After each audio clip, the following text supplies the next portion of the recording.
something. Okay. No starting something. Hello, how is everyone? Guys, cut it out. Wait, what? Stop. Don't make me laugh so much.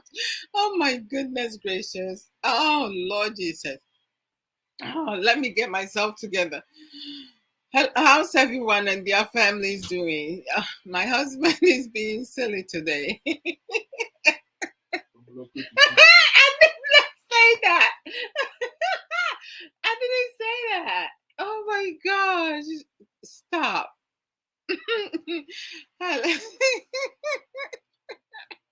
Oh my goodness. Oh Lord Jesus.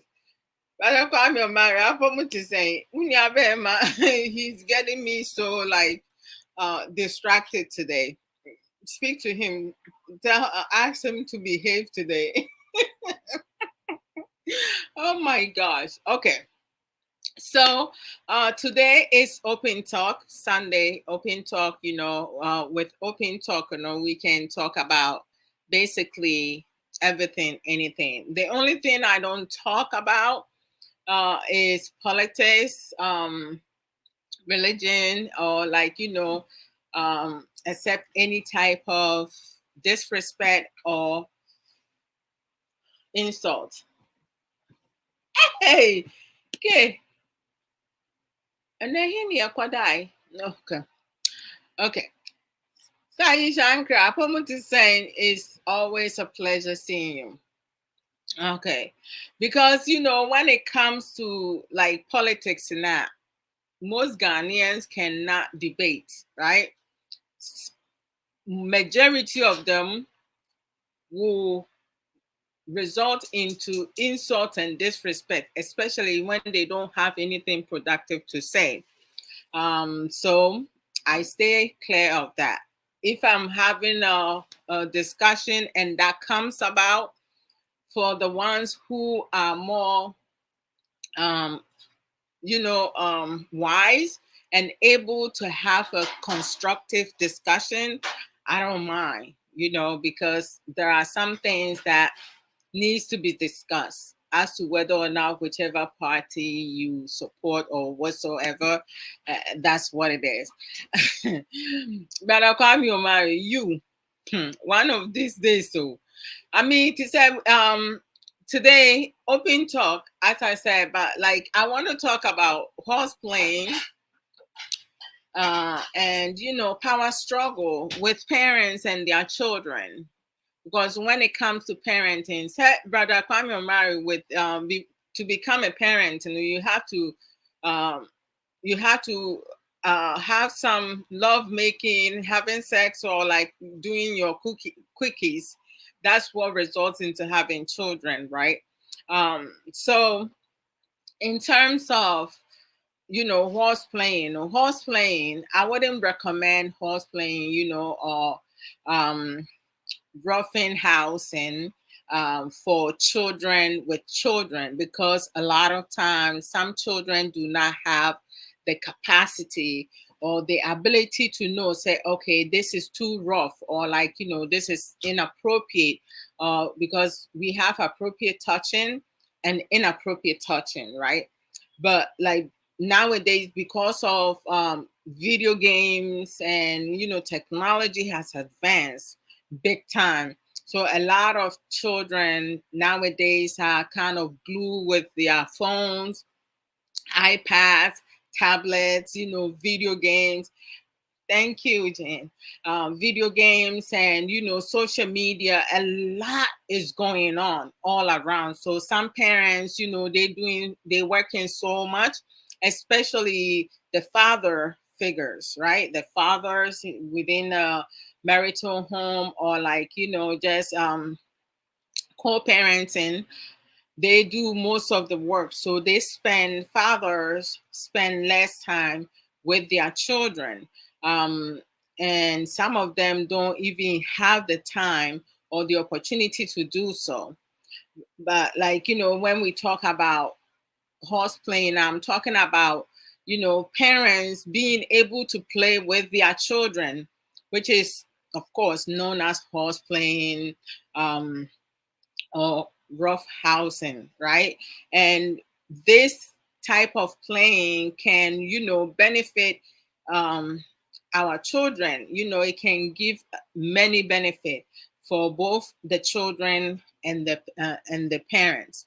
The reason why I'm saying that, like, when um, you like running around right in the house, or you go to the park and you chasing each other, you challenging each other on the race, like playing basketball, playing football, playing toss, you and your child, you guys or your children, you throwing, playing volleyball, any type of sports, just to have fun. It's not like, being too serious about, okay, if I throw the ball at you, you need to catch it. Even if you miss it now, sometimes we laugh it off. Playing Monopoly, playing Uno, like just playing around, watching movies together, watching shows together, even go on YouTube and watch videos together. Like, you kind of like, it's a form to build connection, right, with your children and with your parents. You make it easier for your child to be able to come to you when they're going through some difficult time.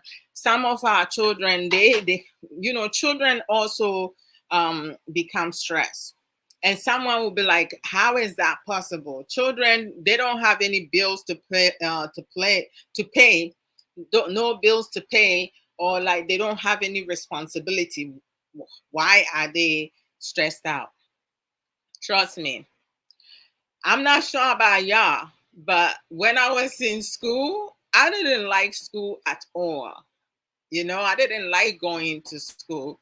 um but school is, when you are a certain age, school is mandatory, right? And then in US, if you have a child and that child is like missing a lot of school days, and you try everything, home instruction in schools, and the school has tried every means to support you as the parents, to make sure your child transition from home to school, and they miss a lot of school days, they will call child support, uh, ACS on you. And the reason why they will do that is that they talk, it's a form of neglect. They see that as a form of neglect. It's like, you as the parent, you're not doing your job diligently to get your child to school. True enough, if a child does not want to go to school now, you cannot force that child to leave the home. You can drag that child out of the house. You cannot tie that child up to carry them over your shoulder to go to school. But it is mandatory to make sure that your child is receiving all the academic need, developmental needs, and everything to support them. So you find ways and means. Sometimes some special um, children, some children that you may have to implement a reward system, right? Accountability and so forth, in making sure that your child does transition, go to school, because is necessary. It's a need for them. They don't have a choice to stay home, right? I remember when I was younger, Arabi, welcome. When I was younger, in my teenage years, I believe in ninth grade, 10th grade, which is high school, I was like, when it rains, I didn't like raining season, because I pretty did not want my shoes or my foot, my socks to get wet, right? I didn't want, the wetness on the floor used to like really disgust me.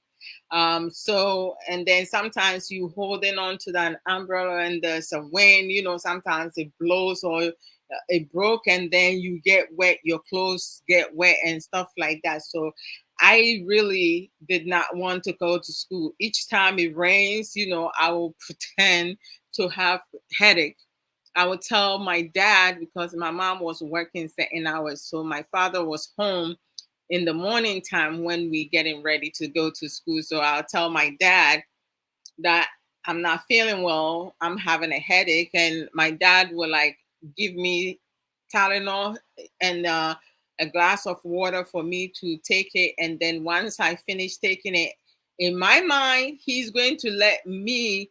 Glad to see you too, sis.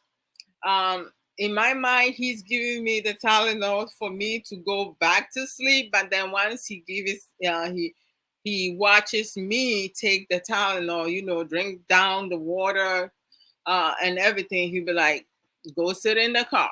So it means he's dropping me off to school, which I wasn't really happy about, and I wasn't happy about him having me going to school anyway.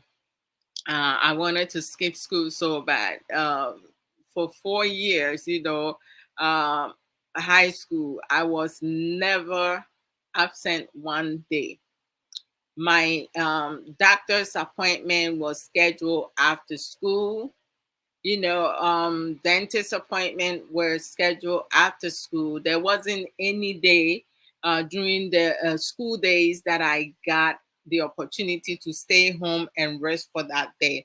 So, which means every quizzes that I needed to take, I was present. Any exams, I did not have to bring no doctor's notes, no excuses why I wasn't in class this day or whatsoever. I had to go to school the whole 4 years with no absence at all, because my dad will not allow me to stay home any of the school days. So at the time, my father was not one of my best person. Yeah, because when you are a teenager or you are younger and your parents set structure, routine for you, like most of us don't like it, because at the time, I thought that my dad was like too strict and he was the worst parent. But he did all that for my benefit, for my growth and change, for future success and stuff. And I thank him for that he did not let me skip any school days, and I had to go to the library. At the time, there was no social media or whatsoever. Like, you go to the library, you borrow books, and if you need to print something, you have to go on the computer. I'm not talking, laptop was not available at that time. You go on the computer, sometimes there's a freaking long line that you have to wait for your turn to go on the computer. You get a certain amount of minutes to find all the documentation, paperwork that you need, and then they print it out for you, and then you bring it home. Or you have a couple minutes to stay in the library to read through it. If it's something you don't need to print it out, you just go to the aisle and you find the book. But my dad will have us, borrow at least 3 books and read all 3 books and then summarize that. Don't think you're going to plagiarize, because he will read the book as well. So it was like a lot to have to do. But like, I remember the first time that my mom bought my younger brother, the one after me, and myself, uh, Nintendo. Around that time, Super Mario and Luigi was like the eighth game. Oh my gosh. And then they have another one that was called Duck, right? So you you got to shoot it. It was like really fun. That song, Super Mario song, dun, dun, dun, dun, dun, dun, dun, dun, dun, dun, dun, dun. It was like the best thing. I was so happy. My brother was really happy. Like, he and I used to play that game for like forever, but we have a time limitation, so we couldn't stay on it for a long time, because once we get home from school, the first thing is make sure, like, we get our snacks. Once we have our snacks, drink some water or a warm milk. I didn't like the gallon milk, so I normally stick to soda, Sprite, or ginger ale or Pepsi. And that my brother, he drinks a lot of the gallon water, so he's very tall. Like if I'm walking with my brother, someone would think that I'm his younger sister, but I'm the oldest. The family always be making fun of my height, but I love my height. When the adult goes, I move with them. And my husband will say, when the middle age ones goes, I move with them. Um, Robert, hello, good evening to you as well. Oh, thank you very much. Blessings to you as well. So, you know, it was a fun time, on weekends, especially, like, Friday night we didn't even play the game because we have family matters. They have some sitcom shows that whoever has the remote will be controlling the TV on that night. So once we finish eating, if I have to do dishes, I know I'm not going to be the one holding the remote. We used to rotate who does the dishes, wash the dishes after dinner and everything, and who cleans up, who takes out the garbage, the cans. Everyone had assigned chores, for them. We were not getting paid for that. That was part of the life skills that was implemented into the structured routine within our house home. So everyone was assigned to something. Who My mom did the laundry, but she taught us how to sort out our laundry, and then she will wash them. And then once she washed them, we will go and hang it. We have the rope, and then you hang it up, air dry and stuff like that. But as I get older, we started doing our own and doing our own laundry. But to make sure we put the right amount of soap in the washer, because if you put too much now, you're going to create a lot of problems and stuff like that. But when we got that Nintendo, we Saturday was the best of them all because we get to, like, play a little bit longer. And I remember my brother, like, like we will play. Sometimes he'd be like, I wasn't that good. But as time went on, I started, picking up some of the tricks. When you get the mushroom, you gain size, and if you are touched by the stars, you lose. Oh, it was fun. But now the video games, most of them is like a lot of bloody shooting and all that. Like, it's totally different from what I knew from growing up. And then I love a lot of other shows. I remember Woody Woodpecker. I'm not sure who is in here who used to watch that Woody Woodpecker, like, like, you go. And I remember, like, when I get off at school at 2:45, I don't even wait for the public transportation. I don't wait for the bus. I will walk from my school home. It would take me, like, when I started doing that, in the beginning, it was a long walk, so it would take me sometimes 35 to 40 minutes, but I was able to kind of, like, take some shortcuts and stuff like that. So it started taking sometimes 25 minutes, 20 minutes, I'll be home because Woody Woodpecker starts at 3, I believe it was either 3 o'clock or 3:30. It's been a long while. I love them shows. And then Looney Tunes and, oh man, Mega Man. Someone will be like, what the heck is she talking about? But most of the cartoons and Captain Planet. Okay, so, like, Sailor Moon, Full Metal was like anime channel that I go and watch and stuff like that. So So it was pretty fun. On Friday nights, we will have our father in the chair. My father had, like, in the living room, on the three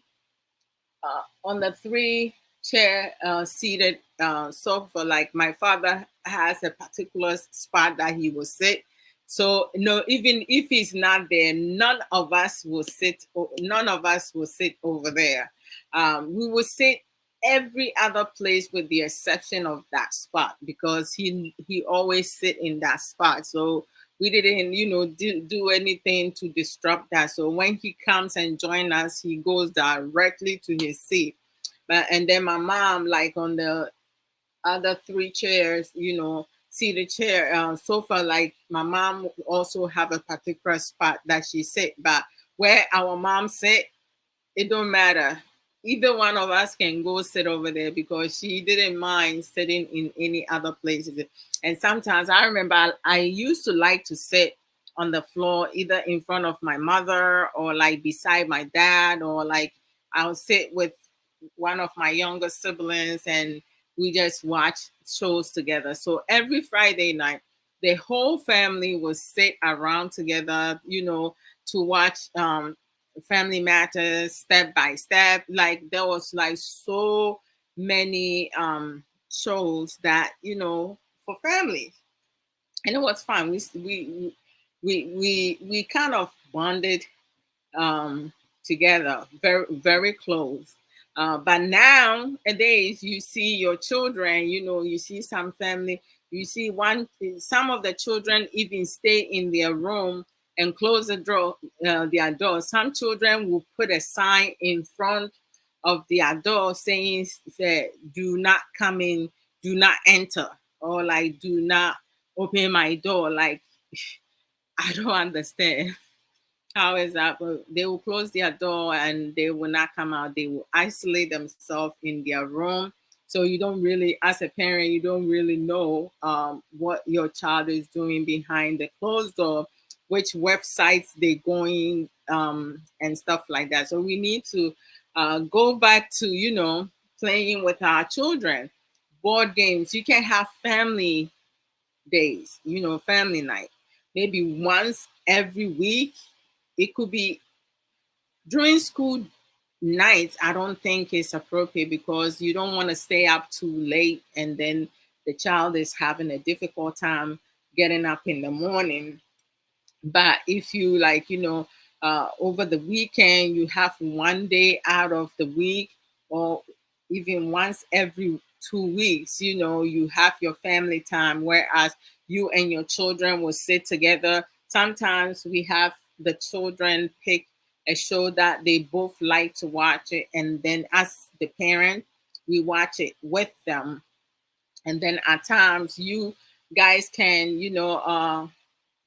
corroborate and pick a show or a movie, and all of you, which is appropriate for your children's age, and then you guys will watch it. At times, sometimes we pick like funny videos on YouTube, and then we watch it together and we laugh together and stuff like that. Also, horse playing or rough housing can also help develop your children's life skills, right? How to interact with their peers, how to interact with people. Sometimes, a lot of our children and our family members, friends, and parents, they don't know, like, how important it is, because the more you do things with your children, right, and you talk to them, they can learn effective communication and active listening through socialization, right? When they are able to develop social skills, they should be able to, like, learn those coping skills. You don't have to, like, sometimes we may do some type of activities, and our children and the parents can also get other coping skills. They can develop other coping skills in within that activities that you and your children will do, right? sometimes being that social media has broadened, at times our kids, they friends with people on social media. Like for my 16-year-old and soon to be 14-year-old, like they are on social media, but with their friends before they accept anyone as a friend. Normally, like as of right now, their friend circle is people, some people that we are friends with. You know, most of them are family members. We haven't had them gone outside that barrier, not yet. I believe our son has some of his classmates as his friends, you know, added to the family circle, which is fine because I have met a couple of his um, friends also, and they all like, you know, they look and conduct themselves, you know, in a positive, um, amazing, you know, in a good manner. So I'm certified with the friends that my 16-year-old had made, right? Rather, Yabua Pumuntu is saying, so it's good as parents, you know, to play with our children. It helps develop social skills, right? It helps them also build connection, you know, to bond with one another. If anybody is interested and you want to join in the discussion, that's quite fine. Let me know and I'll bring you in. It also encourages confidence, right?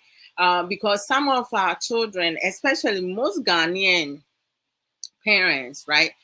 How they raise their children, how, you know, the restrictions and the strictness, you know, most times instead of building or encouraging self-confidence, you know, it makes them timid and they have this type of fear within them, especially some mothers, you know, if a child does something that is not acceptable, instead of them sitting the child down and talking with them and discussing the concern that they have and what can happen in the future if this continue and what the accountabilities are, they will instead use a term. Whoever is not familiar with it, raise your hands. They will use a term like wait till your father gets home. I didn't grow up. I grew up in a two parents home. And my mom, if I do something that is unacceptable, she will let me have it. She's not gonna tell me wait till your dad gets home. Mm-mm. She's gonna sit me down, talk to me, and make sure what my accountability is. But nowadays, it's totally different. You even have some parents, when their child is acting out, they buy them games, more games, right? More electronic devices. It's like they buying their love. You're not helping them. You're making them worse. And then this is some of the kids who will grow up and become a menace in society. Feels entitled, right? And they feel like you own them something. You are responsible for them. Trust me, women are not put on this earth to raise your son for you or your sons for you. No way. Parents are responsible to raise their own children. It's not up to your son's girlfriend or your son's wife to raise your child for you. You are responsible as a parent, both the dad and the mom. A lot of times, most fathers work, so they out of the house within 24 hours. Most mothers spend more time with their children. So make sure you teaching both your daughters and your sons morals, accountability, you know, building a structure routine, a healthy environment, having them build their self-confidence, right? Connect with them, bond with them. Even the dads that work a lot of hours, spend time with your child or your children as best as you can, whenever you have time. You know, practice playing basketball in the backyard. Go to the park. You go into the store. If you are a father, you have a son. When you go to the barber shop to get a haircut, you bring your son along. Have your son pick which type of haircut, as long as the haircut is appropriate. Don't let your son go and get no crazy haircut, whereas it will draw some negative attention to your child. No. Make sure they get a decent, nice, neat haircut that makes their, bring out their handsomeness, right? Every child is handsome and beautiful. And then as women, when we go to the salon, we bring our daughters along with us, pedicure, manicure, you go and get it, all that around, girls window shopping, you go out and you do all that. That's part of the bonding. Don't have your child be glued to their electronics game and being on social media, fooling around all the time, right? Spend time with them. Playing with your children, the horse playing or like, rough housing, also improve brain development. Somebody will be like, how the heck is that possible? When we do, physical play with our children, it does stimulate the part of the brain that control language, right? You have some children at young age, they speak very well because they socialize, they interact with people. The things that you saying, the things that you doing, because they see things that virtually, right? You doing it. So you're doing it with them so they see it. And most of the time when you do things with your child, like sometimes you have some parents who will tell their children, you need to clean that room.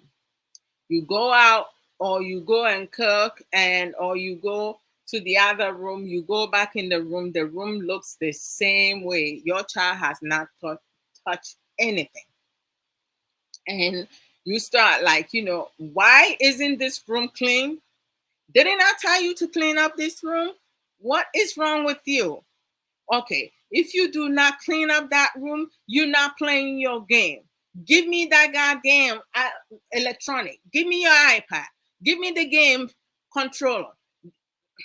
Hold up. Hold up. How did you give the direction to your child? How did you redirect your child who did not follow your direction? What is the expectation that you have set in that home environment? Are you consistent with your own rules or you are inconsistent with your own rules? Because parents who are consistent with their own rules, kids are more inclined to adapt that consistency and the structured routine within the household. If you are a parent or parents who do not follow through their own rules, who are inconsistent, your children are not going to be consistent. They're also going to be inconsistent because they are fully aware that you are a mother or you are a father who will tell them, okay, I'm giving you 10 or 20 minutes to clean up that room. Then you can get your electronics. Within 10 to 20 minutes, you still have not cleaned up that room. You have not done anything they asked you to do. And then you come back and change your own expectation. You know what? I have said clean up your whole room. You can pick one or two things and then you get your electronic back. You broke your own rules. You are inconsistent. So your child is going to mimic you and adapt the same thing that you teaching him. So as time goes on and they get older, guess what's going to happen? They're going to become defiant, oppositional. And if you yell at them, they're going to yell back at you. If you raise your voice, they're going to raise their voice at you because they know you are inconsistent as a parent. If you're giving them the side eye, they're going to give you the side eye. They're not afraid of you because they know you're going to change your mind anyway. You're not going to restrict them from anything. If you confiscate their electronics, at some point, they're going to get it back without any type of accountability, because all they have to do is throw a temper tantrum. Some children will pick up a chair and throw it across the room. If you break that, you're going to have to use your weekly money to go and replace it. If you have your own electronics, some children, when they are in their zone, when they get upset and they throw in temper tantrums, at times they destroy their own personal possession, personal electronic system, phone and stuff, and they destroy that. Once they destroy that, it shouldn't be replaced just like that. They should have thought about it first before they slam it. Because when one is upset, their mind does not function normally the way it needs to function. They cannot think rationally. So, as a parent, we each know our children's personality. So once they started getting annoyed or upset or frustrated, it's our job to give them verbal prompt. Okay, I understand you don't like what I'm telling you, or you don't like what is happening right now. Before you start anything, please put your electronics away, because if you break it, you will not be able to get it replaced. Some kids, they wouldn't care. They will tell you they don't care. But once they are able to calm down, they begin to get a new one. And then some parents will go out and literally buy them a new one. For what? Just to buy love, right? And thinking that it's not going to happen again. Guess what? The next time they upset, they're going to break it again. So you're going to have to buy new electronics to replace that. But if they break it and they have to work or earn money to save it to get it on their own, trust me, they will value that system more than the one that you buying it for them. Kids sometimes get birthday money, holiday money. Some kids, they will spend it on snacks and things that would, like, things, anything aside from buying their own games, because them games are very expensive. They are some of the games are more expensive than the device, the game system itself. And I'm like, what the heck? It's a lot. So we need parents, need to be able to set clear expectation for themselves, because some parents, they can't follow through their own expectation or whatever standards that they have put in place, which is wrong. I mean, how can you set rules and you can't even follow your own rules? And your children are fully aware, as a parent, you can't follow your own rules. You go back and forth.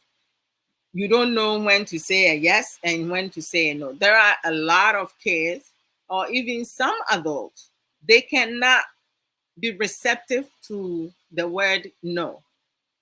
When you say no to them now, they just blows up because they don't want to hear no.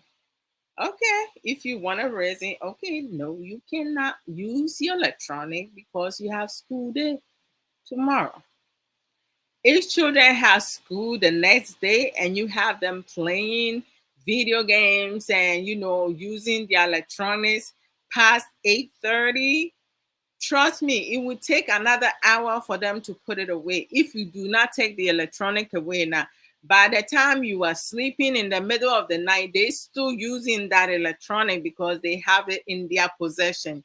So in the morning time, when they need to get up to go to school, because they did not sleep for most part of the night, due to the fact that they've been on their electronics on the system, they're now feeling sleepy and tired. So it will be difficult for them to get up on time and get dressed and go to school. So what happened? They become defiant, oppositional, and they refuse to go to school.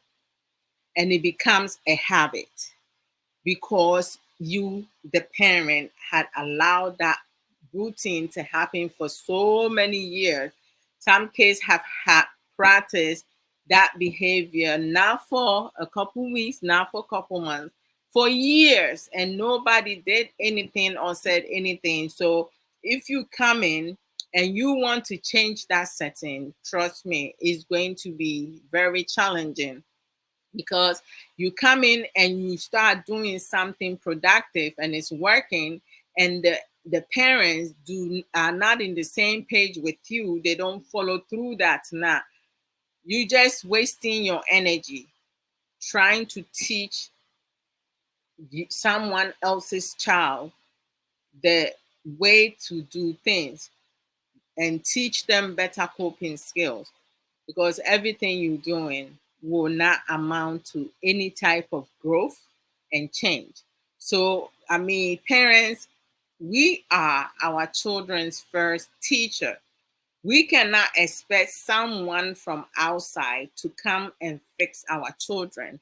In order for that to happen, to influence a child, to teach children or people the appropriate and better coping skills, it needs to be practiced. Practice makes improvement, but at the same time, it needs to come across board.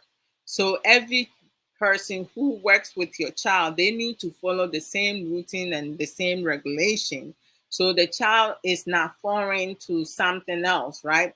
They will be able, if we speaking the same language and doing things accordingly in the same routine, now that child will conform to that routine, and it will not be any type of power struggle within your either marital home, your family home, your single home environment, and so forth.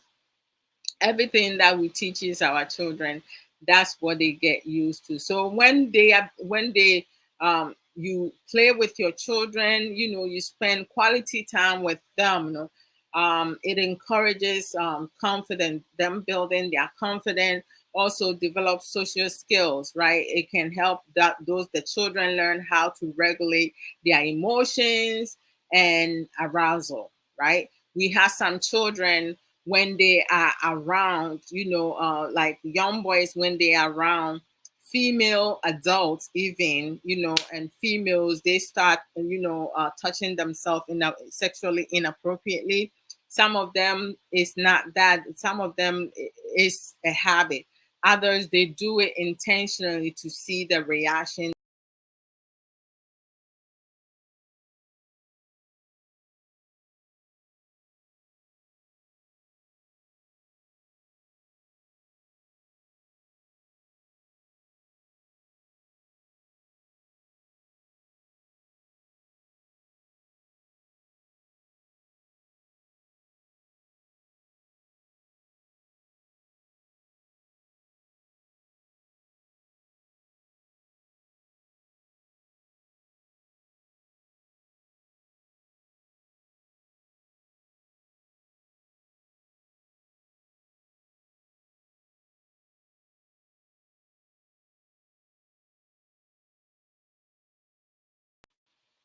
They just, some parents and that, they do things according, even how we were raised, right?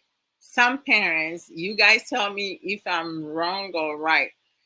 Some parents, some Ghanaians, when they were younger, living with some family members or their own parents, flogging and corporate punishment was like a common thing, within the family house home or the marital house home. So they are used to that as a form of discipline, but that's abuse, in terms of that.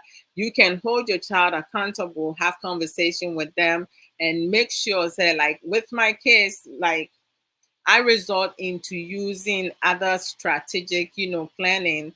and expectation and coping skills to educate my kids and also hold them accountable. For instance, my daughter, when she was younger, if they have, she was the reason why they could no longer use the electronic Monday to Thursday night. Those 4 days they cannot use the electronics, because what she would do is that she would stay on the electronics even when it's time for her to come eat. She says she's not hungry, and yet she's hungry. If she needs to go to the use the restroom, she will not use the restroom. And then, she will just starve herself and stuff like that, which is unhealthy. So once we were able to catch on to that, okay, Monday to Thursday, there's no electronics. Our 16-year-old, he didn't do nothing, but he needed to follow the same rules and regulation. And then what transpired is that what she would do is that if they have 2 hours, she will use 2.5 hours, but I will take that half an hour back. So the next time that they have to use 2 hours, she will end up using an hour and a half. And I'll explain to her why she's losing half an hour, because she did not follow rules and regulation. The expectation is from 12 to 2, you know, from 10 to 12 on Saturdays, they have to use the electronic. And then at 12, they're going to eat lunch. Once they eat lunch, they drink water, sit down, give themselves, half an hour to 45 minutes for the food to digest. And then from 1 o'clock to 2 or to 2:30 or 3 o'clock, they can take a nap. Taking a nap, or they can rest. They don't have to be sleeping, but they can lay down and relax and rest their mind, because when you have your brain so active like continuously, it comes too much. You have too much happening. You got to rest your brain. um so if they take that time now, then they have their free time. They can do whatever with their free time for an hour to 2 hours. And then from 5 to 7, no, 5 to 6, they have, no, 5 to 7, because they choose to eat at 7 o'clock. Sometimes, they have light food and stuff like that. So, like, this is something that they are used to. Friday night, Saturday night, they can stay up to whatever time that they want to go to bed, because there's no school the next day. So Friday nights and Saturday nights is their best days of the week, because they get enough time to kind of do their own thing. They have their mean time. I have my mean time. Kay has his mean time. So when we each have our mean time, nobody bothers you. Yeah. So if I'm having my mean time, I can choose my mean time to play music, dance around, jump around, do whatsoever, read books, go on social media, just browse through there.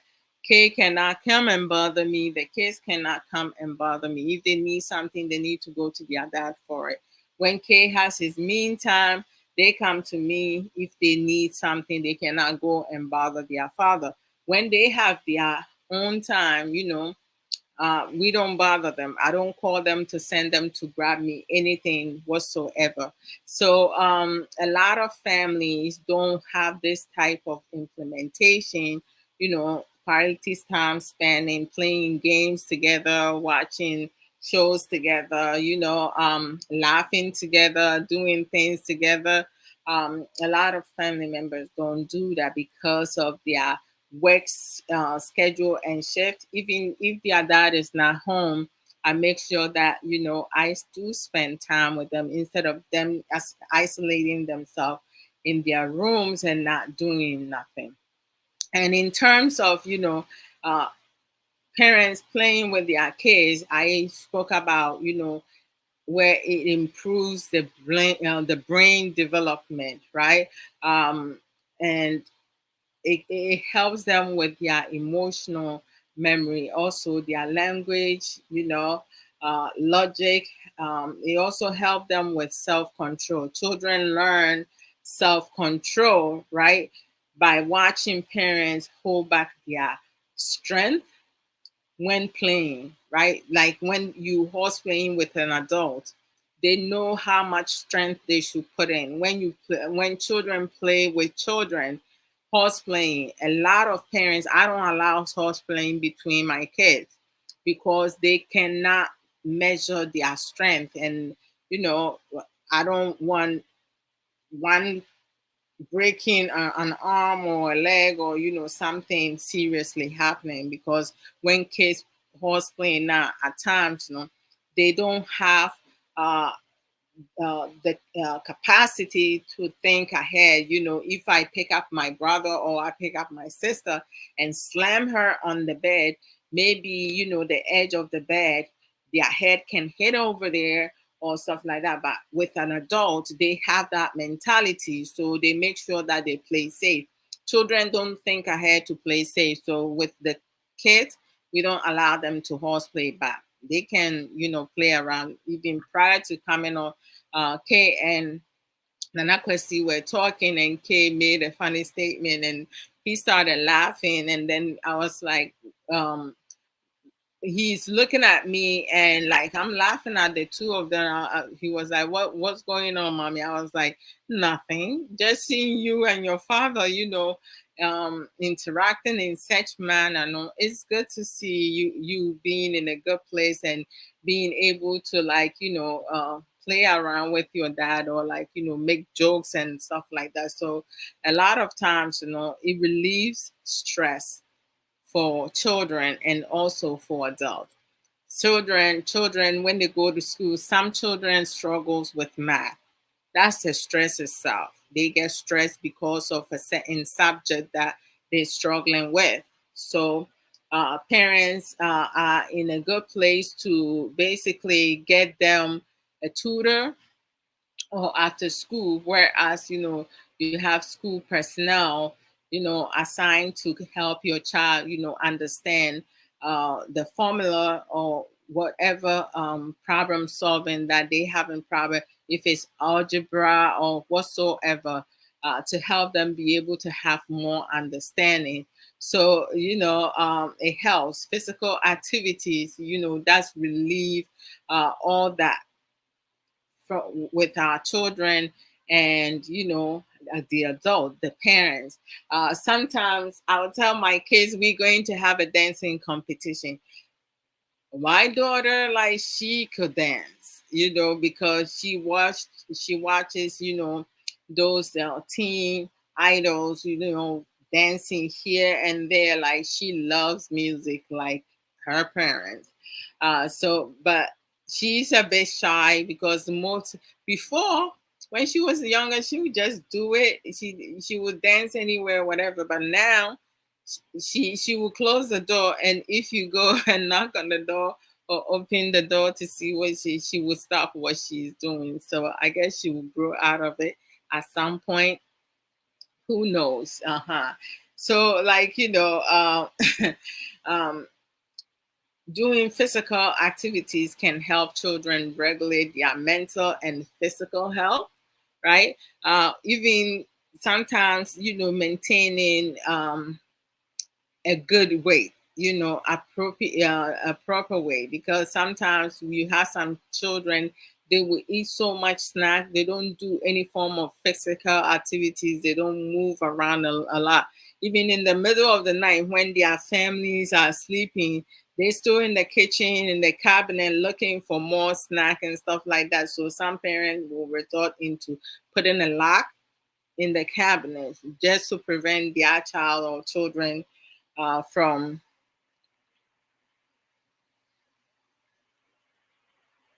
their child or children from going, okay, their child or children from going to the kitchen or to the snack room to get too much snacks.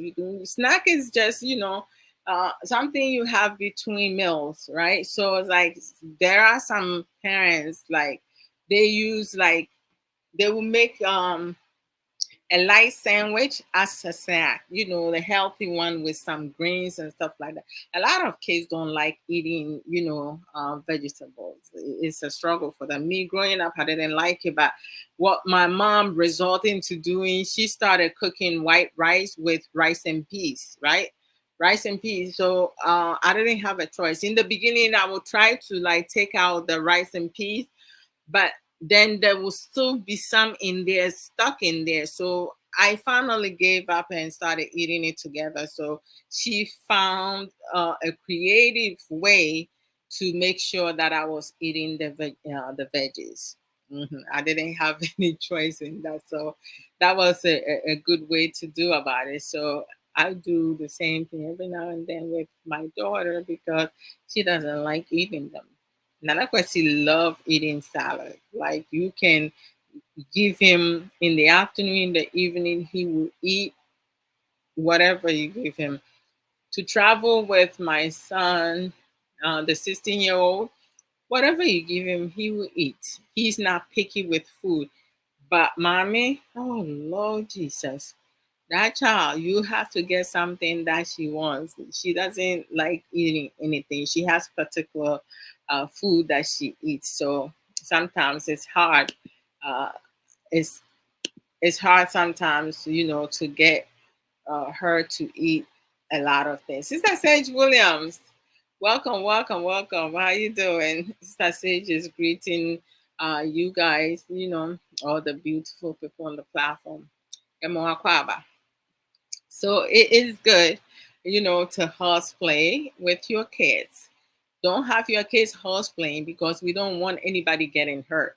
Tripping, making sure if the kids are running around the house, normally when they on the first floor or they live in a family house, there's no problem. But if they living in an apartment and they on the second, third, fourth floor, you need to be mindful that there are and considerate that there are people that are living under you, so you can't have your children running around throwing things on the floor, making too much noise and stuff like that, because that's going to disturb your neighbors and the people living under you. It's a disturbance because you don't know if someone is taking a nap and stuff like that. So teach them other activities that they, if they want to go and run, you can bring them to the park, run around or go out in the community. Make sure that they do, when they um, want to cross the street, they get to the stop sign, they wait over there for you. The parents, like my kids,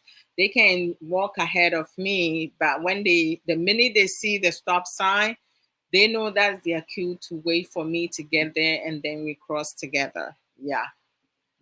So they have that uh, that knowledge that when they with me, they don't cross the street on their own. If they chasing each other in the sidewalk, to make sure that, because the sidewalk is like level, because sometimes it's not, it's uneven. So if they running and they're not looking on the ground, they can trip and fall. So that is a safety thing. So I tell my kids, when we go out in the community in the sidewalk, you walk properly, look where you're going, don't step in no dog poop or nothing, something on the floor that you didn't see. When we go to the park, you can run around because that's what it is for, right? Also, horse playing or like rough housing, it also it promotes physical fitness, right? Um, it can help kids get up and move their muscles, because some kids, they don't want to do anything, because once they sit in front of those game system, they don't want to move at all. Some of them, the only time they will move is go to the kitchen, get some soda, get some popcorn, get some potato chips, get some snacks, and then go back. And then when they eat, the worst part is like once they eat the snacks and everything. So Elizabeth, tell us, welcome, welcome, welcome. Once they eat the snacks, they just throw the cover on the floor. They don't even clean it up. and it just keep piling up. Like they hoard things within their home, and you be like, okay, you can do that. Don't allow your kids to eat in their rooms, because when they do eat in their rooms, they will leave the plates, the cups, that they like. Bring it out and teach them how to wash them, because that's part of life skills. Every child needs to um, learn life skills, how to go about it. So I mean, like horse playing, sometimes the horse playing, it depends on what it is, right? At times you have some fathers, when some fathers, they will lift their child up and put them over their shoulder and run around. I remember, like, when my kids was a bit younger, I used to play dinosaur with them. I would hold up my hands and I'll be like, dinosaur, rah, and then I'll be chasing them around the house and they run and go and hide. But now they're teenagers, so like I can no longer use that anymore. I have to like come out with different tactics, to play with them. Thank you, Papa Elizabeth Collins. So, like, some of the things that, even like, get a book, and read together, right? I remember in high school, my English class, like, it don't matter if you can read or not, that you have to read. Every person in that class will have to read. We need to read a passage, so the teacher will go according to the sitting, where you say, so she will go from row one, from the front to the back, and then the second row from the back to the front, and then it's like zigzag. She goes, in and out. So if today they end up with you and you were unable to read your passage, the next day is gonna start with you, right? So, and but, like, they will help you, like, if you having an issue pronouncing the big words and stuff like that. You break it up with the consonants. And know your vowels. That also help. But with parents, like, a lot of times, some of them, they don't even care. um, they have their children. I mean, we do know some parents, they did not have education, so they cannot read, they are literate. So it's difficult for them. Oh, thank you, sis. Thank you, thank you, thank you. So the case comes home, they have to, there are a lot of intelligent geniuses there nowadays. A lot of kids can do their own homework, they have understanding. um, and some families, they use other family members to help if they don't, they're not educated enough, or they have difficulties. But if your child is struggling with any type of, subject, get them a tutor to help them, because they get stressed. Some can get stressed, and especially if they get in failing grades, it put a lot of strain on them. And some of them are fearful to come and speak to their parents about it.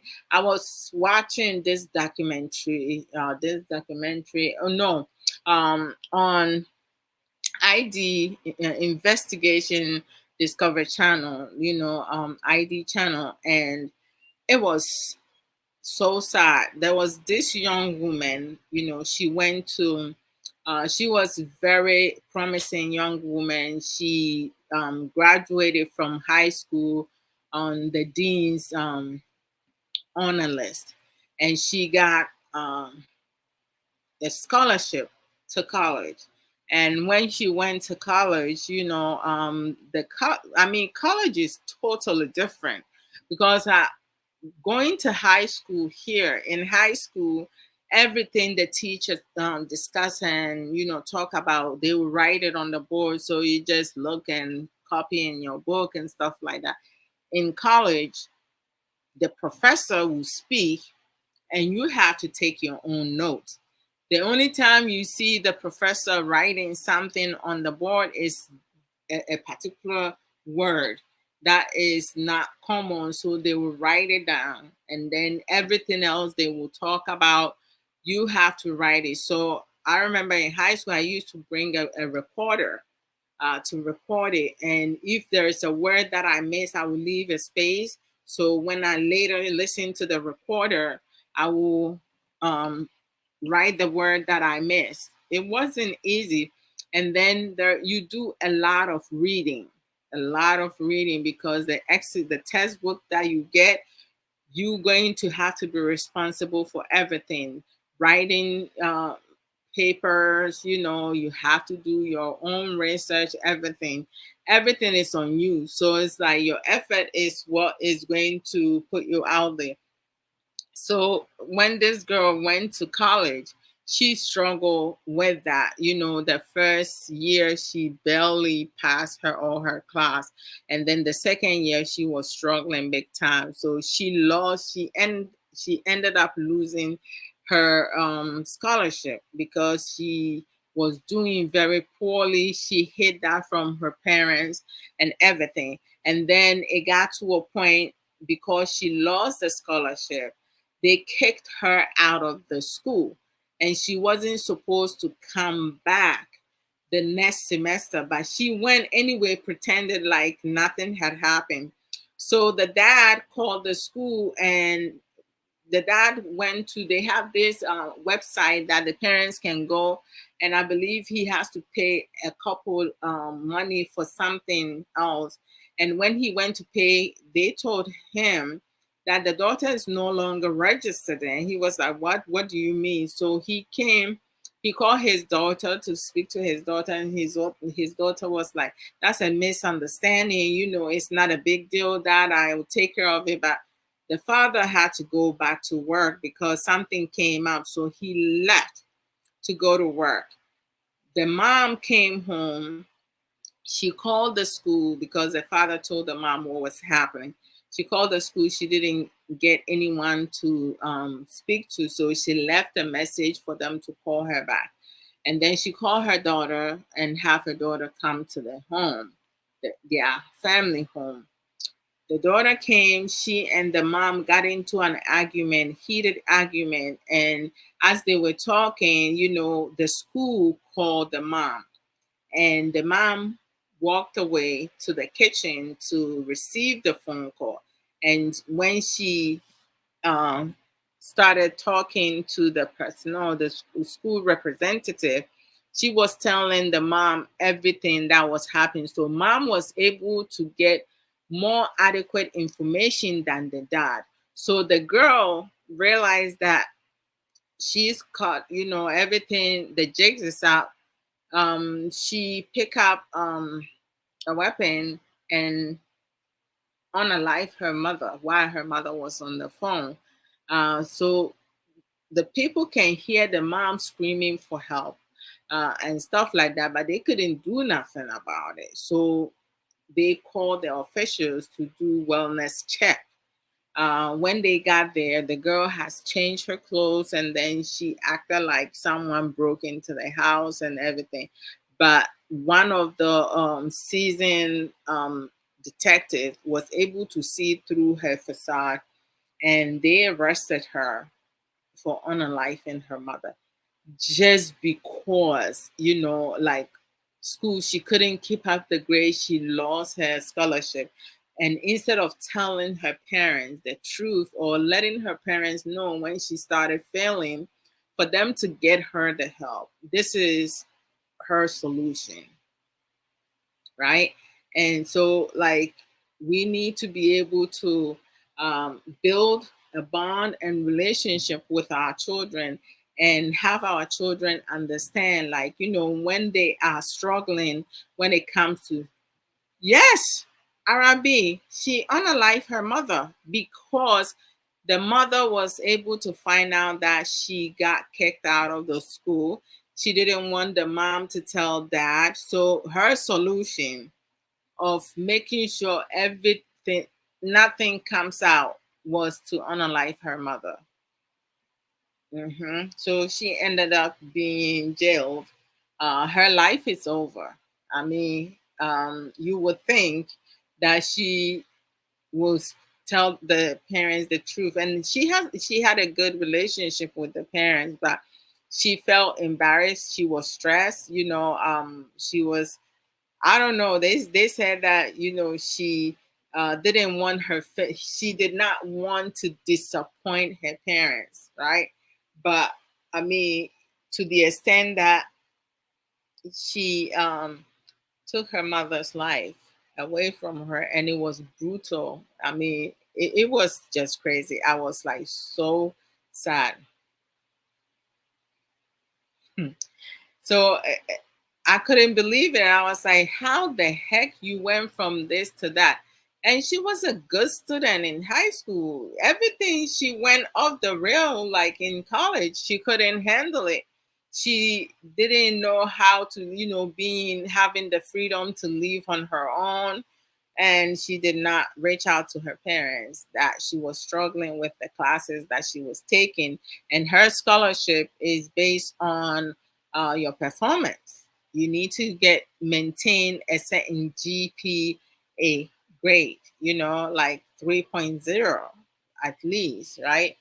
um she couldn't maintain that, so she didn't want the family finding out. So she came from behind, and she didn't even think about the harm she's causing to her mother. She just went ahead. It was personal. So this is some of the things, our kids, we can say is that kids don't have no bills to pay. Kids don't have no responsibility. Going to school is not easy. And transitioning from high school, even transitioning from um, pre-K to kindergarten, every transition our kids have from middle school to high school, from high school to college, it's not easy. We need to prepare our children, for them to know what to expect. And if they struggling not, to let them know, say we are available, whatever support that they need to let us know, and we will do our very best to provide for them. I just don't get it though. She had a good relationship but couldn't talk to them. Yes, she had a good relationship with the parents during the time that up to 12th grade. And when she graduated and went to college, she went away. The parents rented a place for her, and the school, the scholarship, they had a place for her which was like outside the campus, right? They have their own space that they live over there.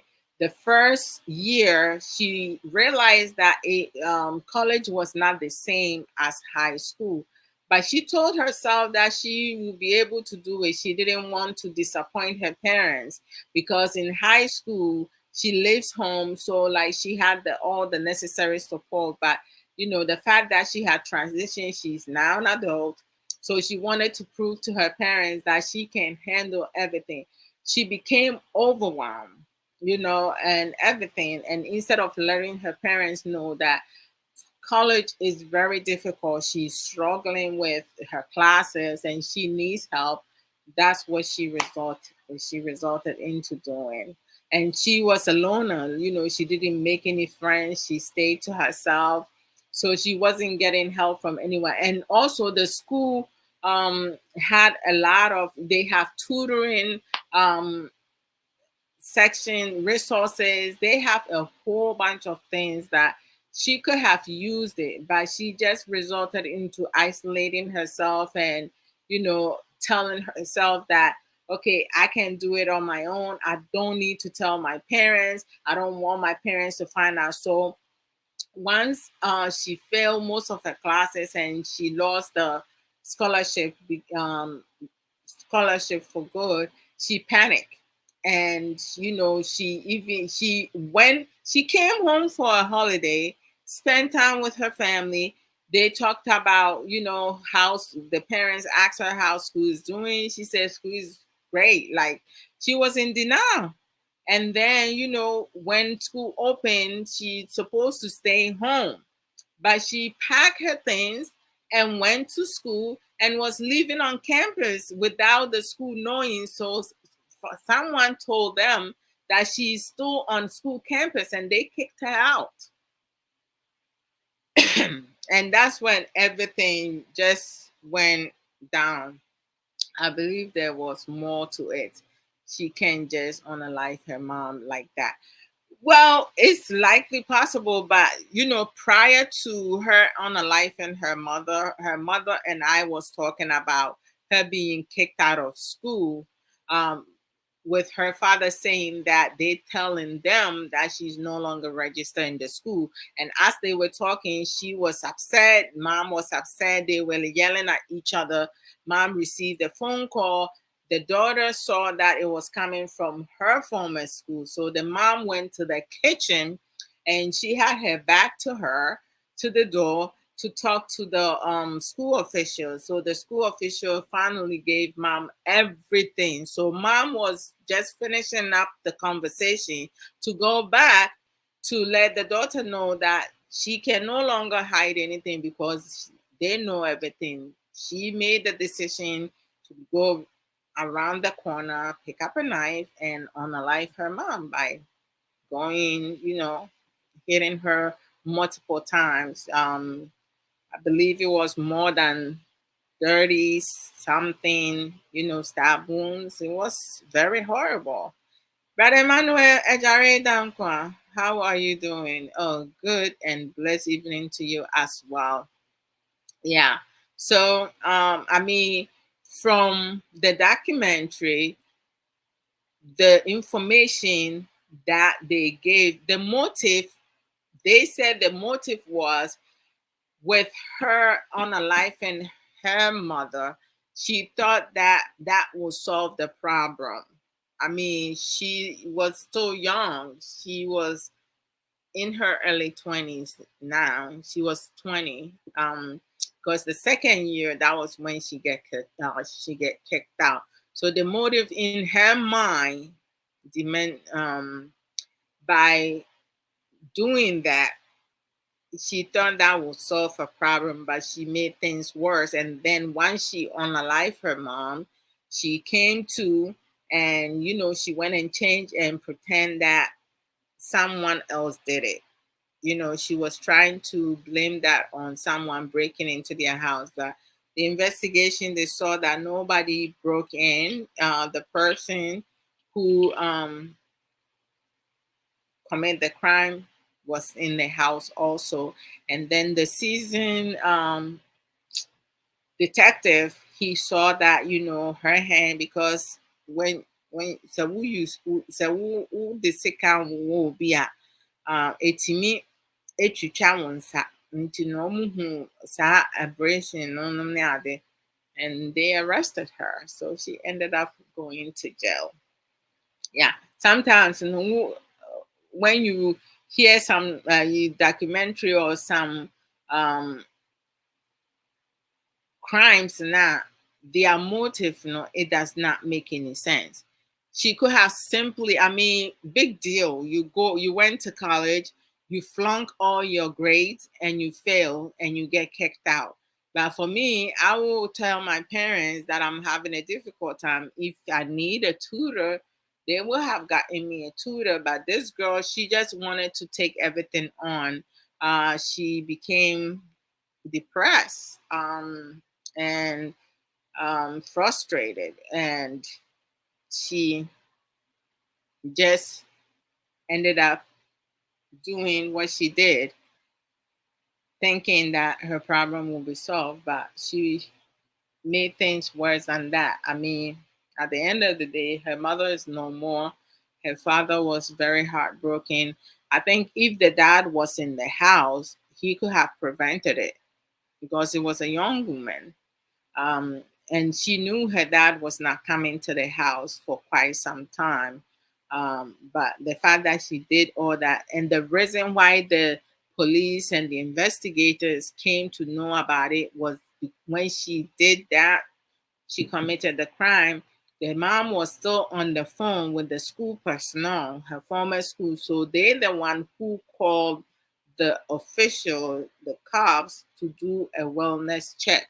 So if they did not call them to come to the house to see, God, I don't know what she would have done, if she would be staying in the house or she would leave the house or something. So it was very difficult for the father to be receptive to what was happening. It just was just crazy, sis. So let me do promo. Yeah, let me do promo and then we get on the power struggle part. And Rami, no, long time no see. Rami, the blues, and now they're moving me, right? Your uncle was very happy yesterday. The minute the final whistle came on, and I was like, here we go. Here we go now, because y'all won 1 point. You couldn't get more goals, right? Oh Lord. So and then I find out that you guys also win. Uh-huh. So good for you guys. All right. Oh, let me see. Let me copy this and put it here. Yes. I didn't even realize I did not do that. Rami, I see that you went to hey, Brother Ankra. I haven't seen Brother Ankra in a long while. I need to call and check on him. Um, he has to see how he's doing. Yes.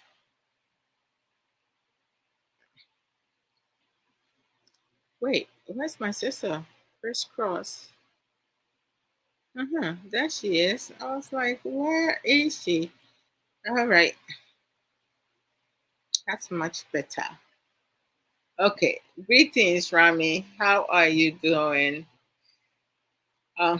Sister Elizabeth, my sister did my hair for me. Yeah, say no the I get like free hair braid. So I'm able to save money. You know what I mean? Okay, let's go.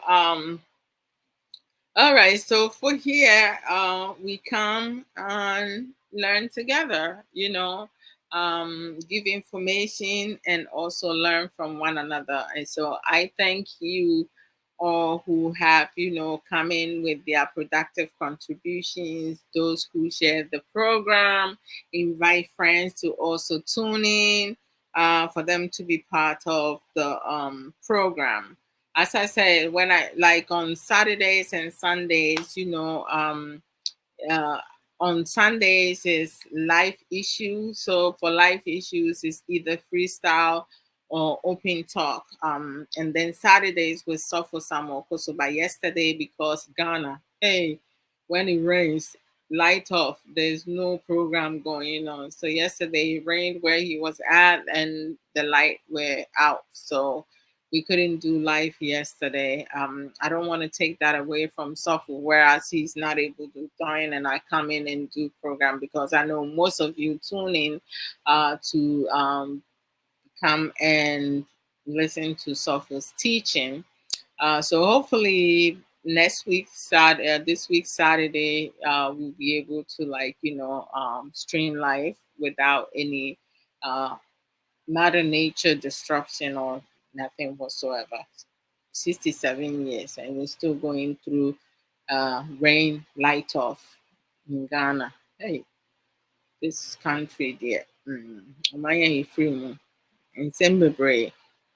Okay, so like on Saturdays, at 3:30 p.m. U.S. Eastern time, and then 7:30 Ghana time. Sofa Samokoso and I come live. He comes and do a lot of teachings. I ask most of the questions. Of course, I speak less unless I have something knowledgeable about what we're talking, and I just add my own to what Sofa teaches throughout is marriage lessons, but most topics are general topics. Every once in a while, we just limit it to 4. marriage couples and those who are planning to get married. Um, so for Samuel Koso also have his account. He doesn't use the software, like he's so humble. He has Samuel Koso on TikTok, so you guys go on TikTok and follow him. He has uploaded a couple videos, very productive, educational. So yeah, I can listen into that to support for Samuel Okoso. And then Sundays I come live on my own. Saturdays is Chi. We speak the dialogue, the Akan dialogue, Chi. And then on Sundays, voila, I do life issues. Abrabo Nsem. I mostly speak English with that. Every now and then I'll bring the Chi in there, depending what I'm talking about. So if you come through, you can come. Whatever language you are fluent on, you can come and speak. I'm not going to, force you to speak English if you're not fluent with that. If you have knowledge about what we discuss, then you can come and do talk about that. Sundays I come live at 3 p.m. US Eastern Time and 7 p.m. Ghana time. And open talk and freestyle, I talk about anything, everything, with the exception of politics, religion, and insult, disrespect. I don't do that. Yeah. We're here to learn and we're here to teach. If you're not, then this is not for you. So we have Sister Aisha Ankara. She does not do programs, but she sell juice plus natural supplements, kitchenware, and Avon product for the juice plus. Wherever you at, you can DM her. She will provide you all the necessary information you need to know about Juice Plus, and you can order some from her. I take the Omega since 2020, and then kitchenware like silver set and the plate set. If you need new ones, you reach out to her.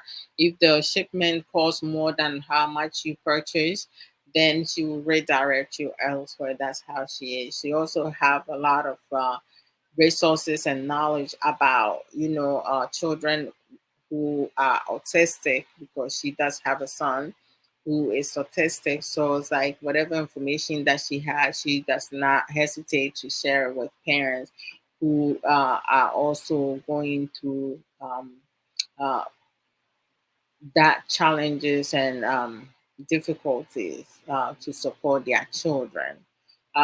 She also sell Avon products, but for the Avon products, you have to live in UK to be able to purchase some from her. We have our sister um, Belinda Ejare. Sister Belinda, she has African market in New York, Bronx. Um, in the neighborhood that she's located, her store is located, is a very good neighborhood in the Bronx.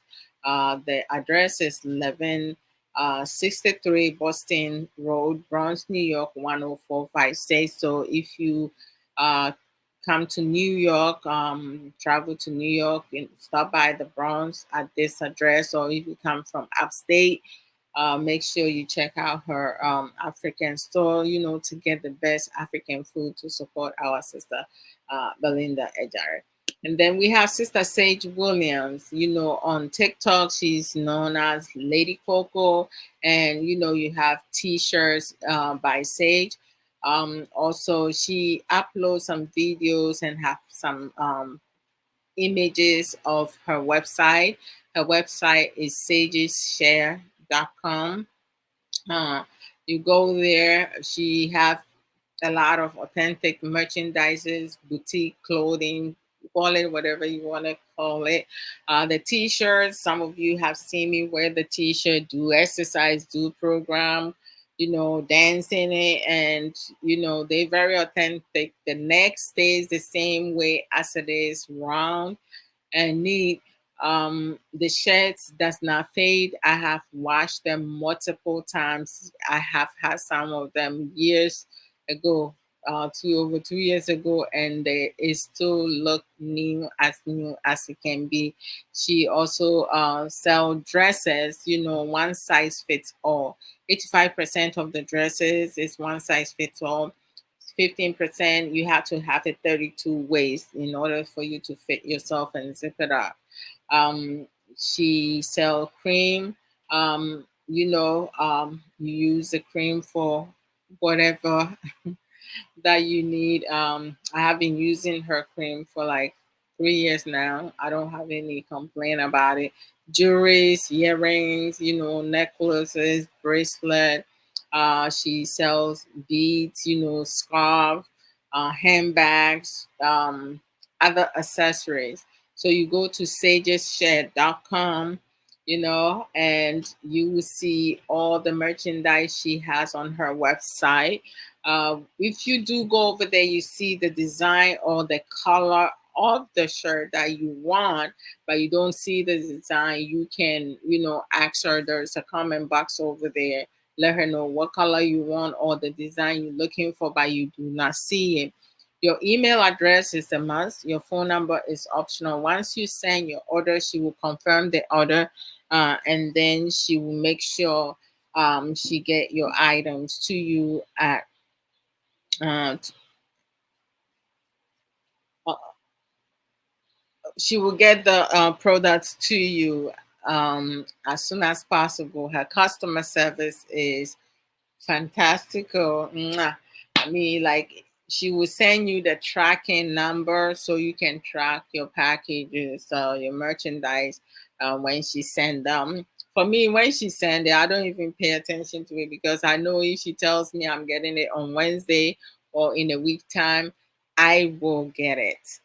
So it is what it is. All right, B, no problem. So let's support Sister Sage William.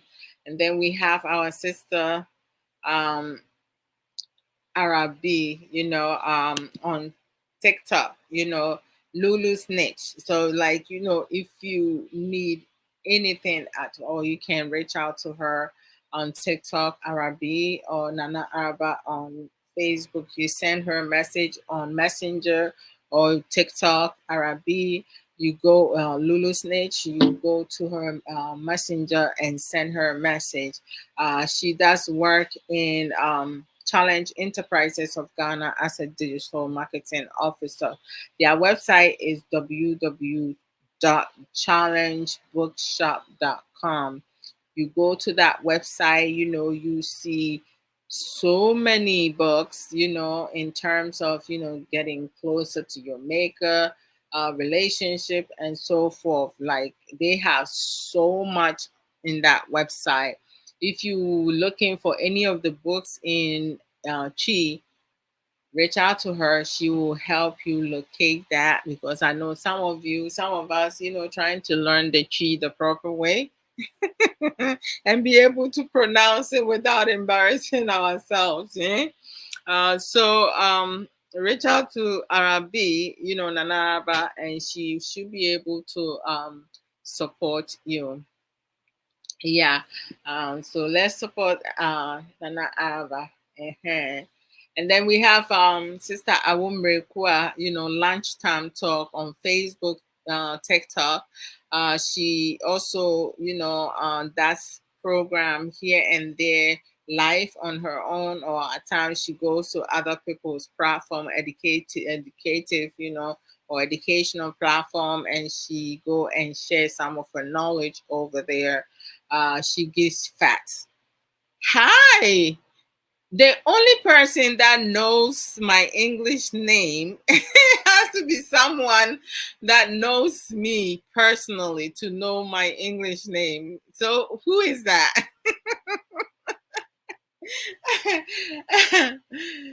Yana, let me know. Hi.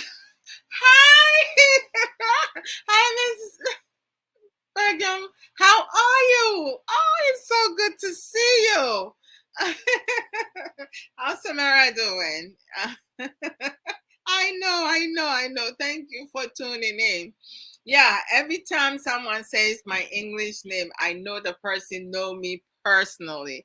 Okay. I'm so blessed and thankful by the grace. So today I'm talking about uh playing with our children, the benefits of it, how it helps them develop, social skills, and also improve their development and stuff like that. But right now I'm doing promo, so just give me a minute, and then I go back to what we were doing. Oh, she go to school. Oh, she will go to school tomorrow. Don't worry about it. Just make sure, like, you come out the time the bus says they picking her up, so she will not miss the bus. Yeah. So Arabi, sister, I will on TikTok, she uses Awo, and she also a counselor. So it's like if you're looking for marriage counseling, or like even you struggling with your work, or like you going through some difficulties, and you having a hard time being able to adjust your routine and other things, because sometimes we have our good days and bad days. So you need to talk to someone about certain things, just to vent, or like get your hair back together, because we can happiness is great, right? But every now and then, things happen, and oh, thank you so very much. God bless. So things happen, and you just don't know what else to do. So she does counseling and stuff like that. You have to Sika educate. She also does program about life issues. She does trending issues, and also use some of her personal she used some of her personal experiences to also educate and stuff like that. I mean, we need to learn to empower ourselves. Some of the things that we can do in our household to help our children, but parents need to do a whole lot, because parents are their children's. We are, let me include myself, we are our children's first teachers. So we need to do better. We need to set a clear boundaries, uh, identify areas our children are struggling, and support them, so they will be able to get used and accustomed to it. Um, and then you have who else I haven't mentioned? Oh gosh. Okay, let me go to Sister Ya for the Atubra. Sister Ya for the Atubra, our Altabako. She does programs, every other Saturday on Facebook, but the other Saturday. So I guess the whole 4 weeks, Saturday within the week, we have Authors Hub. The Authors Hub is Y2A. So the Y2 is Saya for the Atobra, and then we have Ya Boatima Boatin Russell, and then the A stands for Moi, which is Adwoa Odo Mensa. Yeah. And then for we do program every other Saturday, which is at 10 a.m. MST time and 12 p.m. EST time, US Eastern time.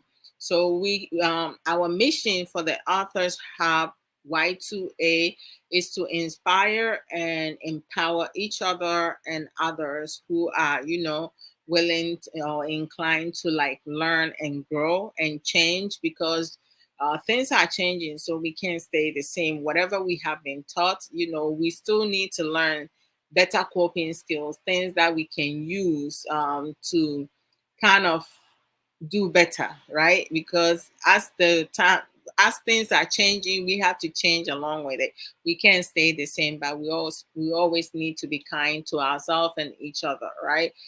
We're not gonna get everything 100%. Nobody's perfect, but we also need to learn strategic planning to help ourselves. So, Sister Ya, she has written 5 books, and the 5 books that she has written, she That program, sometimes she used a passage from her book, or like, a page from her, a chapter from her book, to come and do program about it. Now, doing the program, like, between her, myself, and Sister Boatin, we have 7 books. Sister have 5. I have 1. Sister Boatima has 1. So altogether 7. So if she picks a topic that comes from my book, it means I'm going to hold that, do the program on my page. Like last week, I did the program on my page about overcoming our fear. Because, like in my book, chapter 1, I talk about, that's the first thing I talk about, which is blended with fear. And then I talk about things and everything that I endure, how I was able to break through that cycle, and some of the things that I learned over the years, and be able to overcome that and fully heal. And there's so much. So whoever book we pick, topic from, they are the one. We are the one who's going to host the program. Today I didn't put. Oh, that's what I didn't do. Let me see. Hmm. Let me see. Oh. Hmm. I don't think I can do it now. Okay. Next time I'll do it. Because last week when I did it, I put in the background the books. Today I forgot to put it up. And I'm still learning the electronic stuff. I don't want to mess it up. So next time you guys will see it in the back screen. Mhm. Today you see the New York finest. New York finest. Yeah, there's when it's late in the night with the lights on now, it looks so beautiful, right?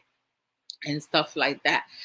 Sister Adwoa, her Facebook page is Antia's Book Corner. Her YouTube is Antia's book channel. So go and subscribe that. Click on the doorbell so when she comes live, you will see her.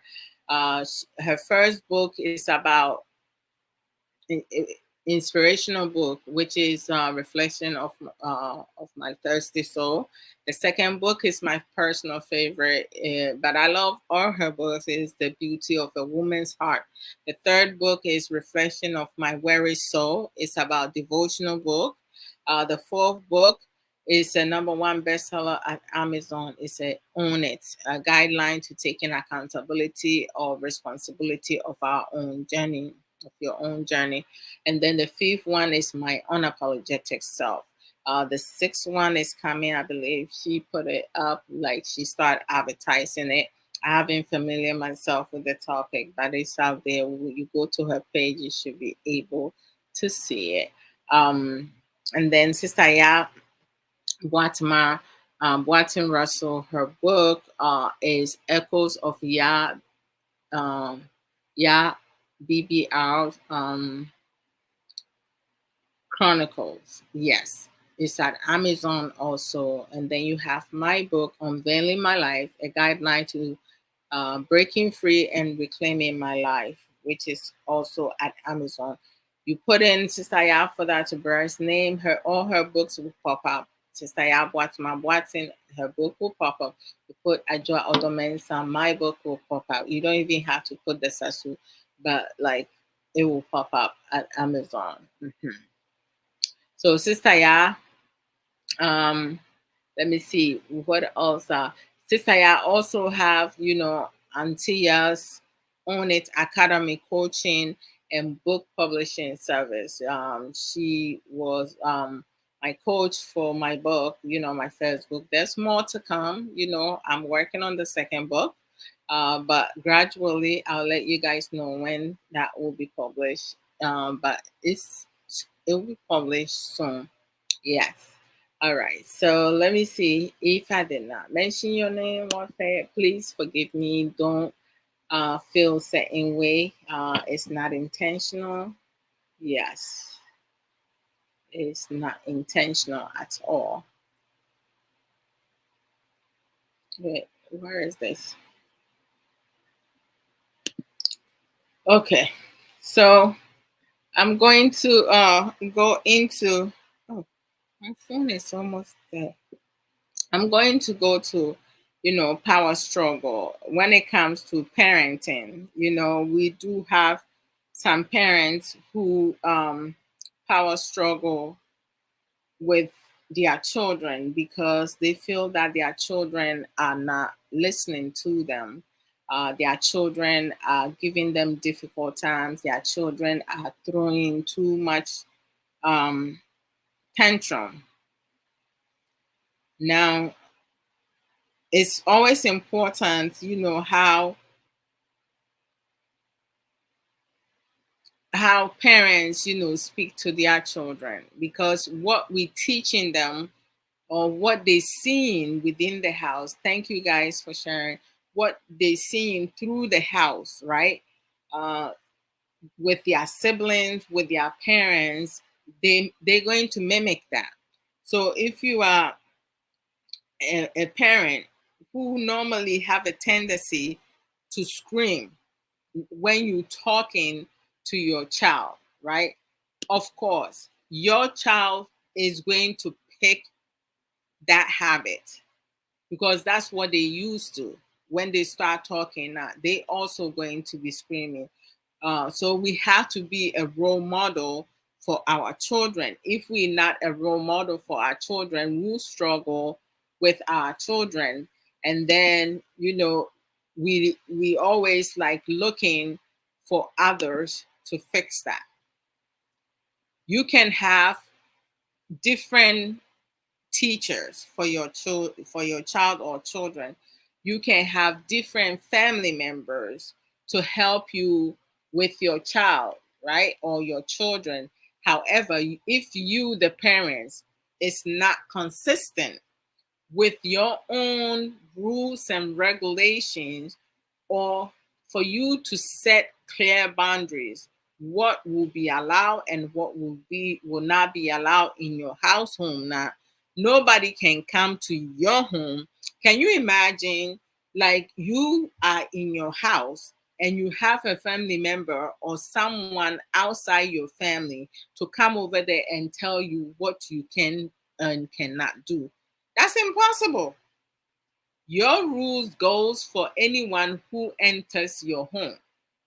So whatever expectation that you have set, that's what's going to happen. So, but for me, what had worked for me with my kids, I'm a parent who is a more no. I say no more than I say yes. And in order for me to say yes, it requires my children to be able to follow through directions, and have better, clear understanding, ask questions if necessary. So, like, some tips that can help parents to deal with power struggles with their children is to use positive time out, right? When it comes to using positive time out now, that allows our children to gain control over themselves and learn self-regulation, because you can ask your child, okay, right now you are upset, you screaming, I'm not screaming at you, I don't know what it is that you want. Do you need to take a time away? Now, giving your child time away. There are some children that you can let them go in their room without you being there. And there are some children you can give them time away in the living room, whereas they are in your eyesight. Because if you leave them alone, they can do things that can cause them harm, right? And then also, some of them do have, self inflicted harm.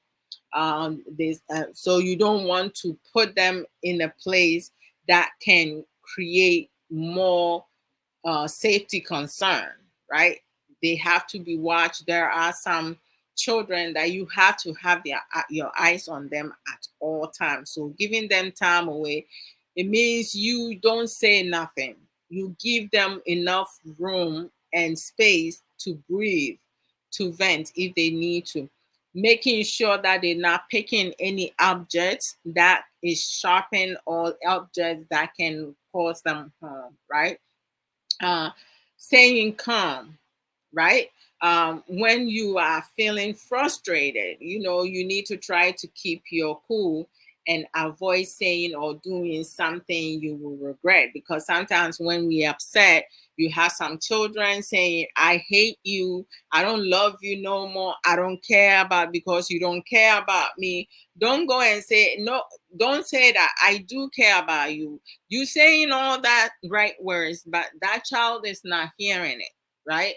The only thing they're hearing is no, or like screaming and stuff. Even when you're not screaming, they're not hearing it because they are screaming. They are not in a good space, right? So you, the adults, you stay calm because your calmness will de-escalate the situation faster than you talking and talking and talking. Because can you imagine when you're trying to have a quiet time and you have your parent still talking to you and you be like, oh my gosh, can you please just stop talking? I'm trying to think. We Children cannot think, they cannot function productively when they are upset. So it's up to the adults, to stay calm.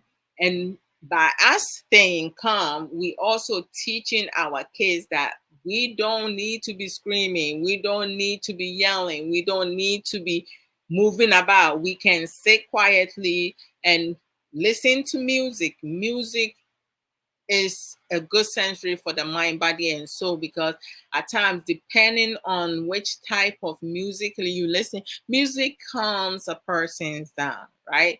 And at times, like me, when I'm feeling certain way, I'll put on music and I'll start dancing, moving around.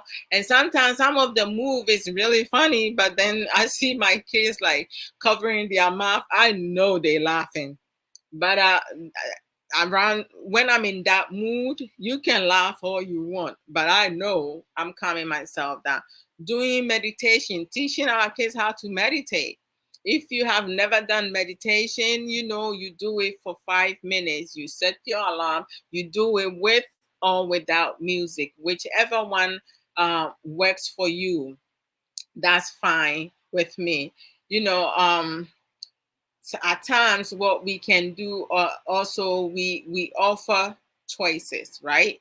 You give, like, some sometimes I ask my kids, you want to take a couple minutes in your room, or you want to go out for a walk, or we can go to the store, and help mommy go buy some grocery and stuff like that, because going outside and getting some fresh air can also calm a person's temper down. But if that person is not safe, and then it's best to keep them in the house, to contain uh, the um, the safety concern, to contain the problem.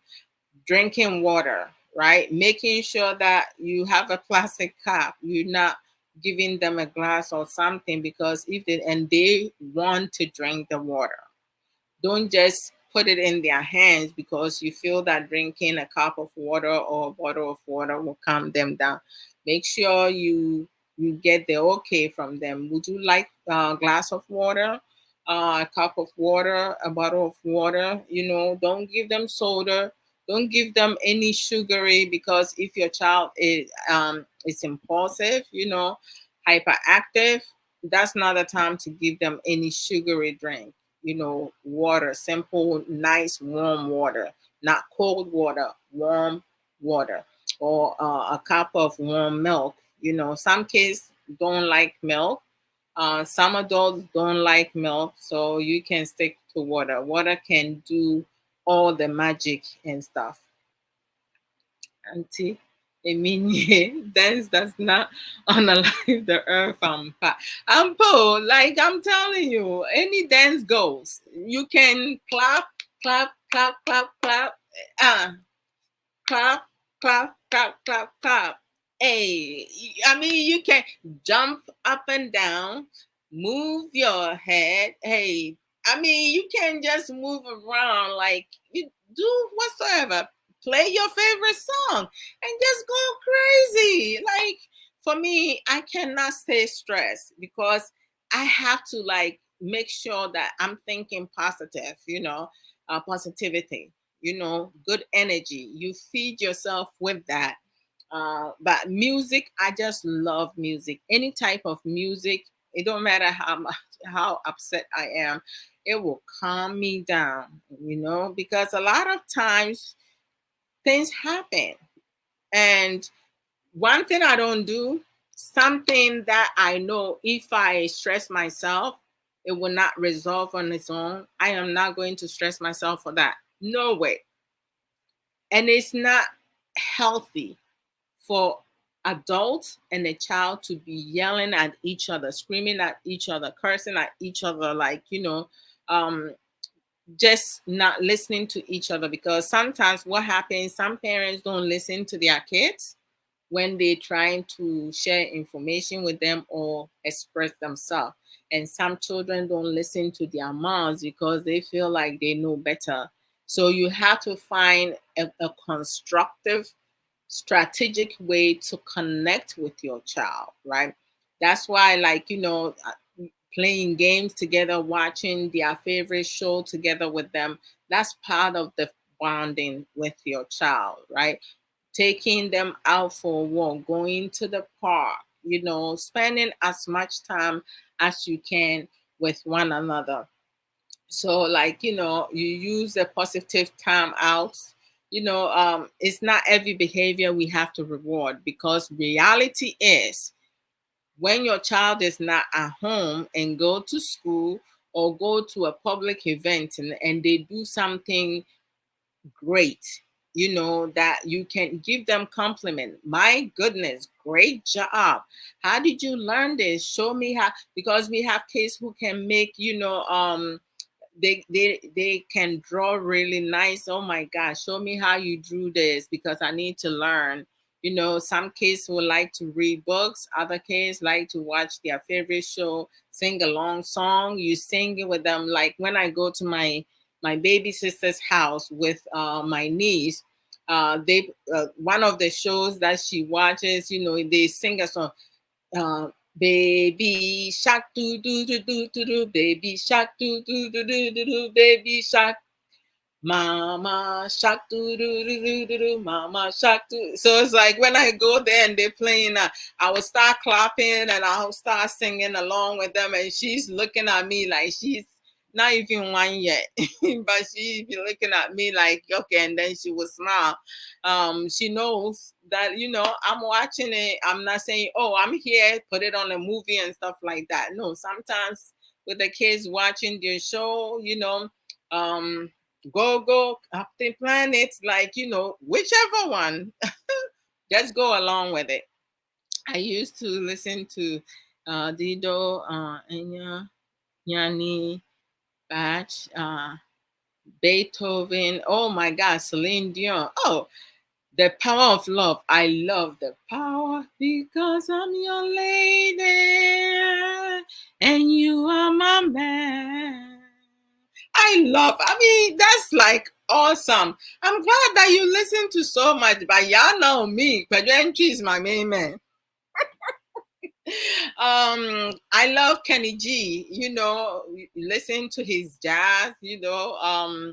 Michael Bolton. Tony Braxton. Janet Jackson. Like a whole lot. Snoop Doggy Dog. Oh, I'm like all over the place. Yeah.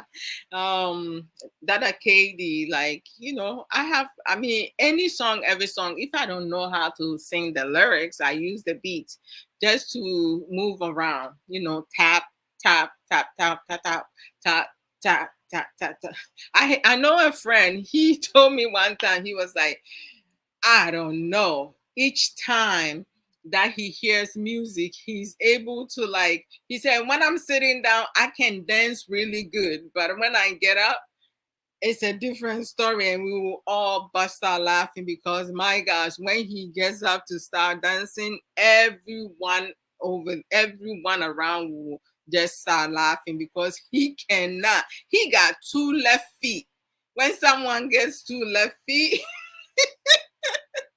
they can move about. Oh, Charlie, the way they would dance, you will laugh. Journey change for me with my journey. I do Christian journey now, Nigerian, foreign, and few of hours. I see. I mean, like other places. I mean, I listen to all over, like, but Quadrantry is something that I can't get away from because I love. Brother King, that's a the guru, a long time no see. I just love Kajanchi because it's all about love. All the song he sings is about love. I love love, okay? I mean, I believe in love and I know love manifests, right? So we have different type of love, everlasting love, platonic love, and so many other. So I just love people. I love me. I love people. I love interacting with different people. I love helping and stuff like that. So a lot of times I'm trying to find ways and means how I can connect with other people. Uh, and that's why it's important for us to learn how to effectively communicate with other people because, diversity stems from that.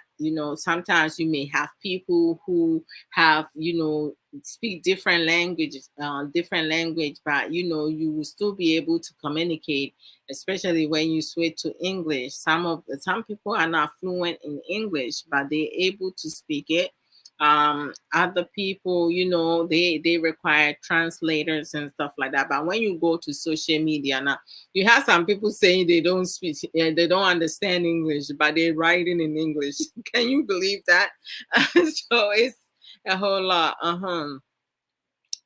Kingsman, okay. Hey, Kingsman Atuguru. Okay, good morning, Obapa.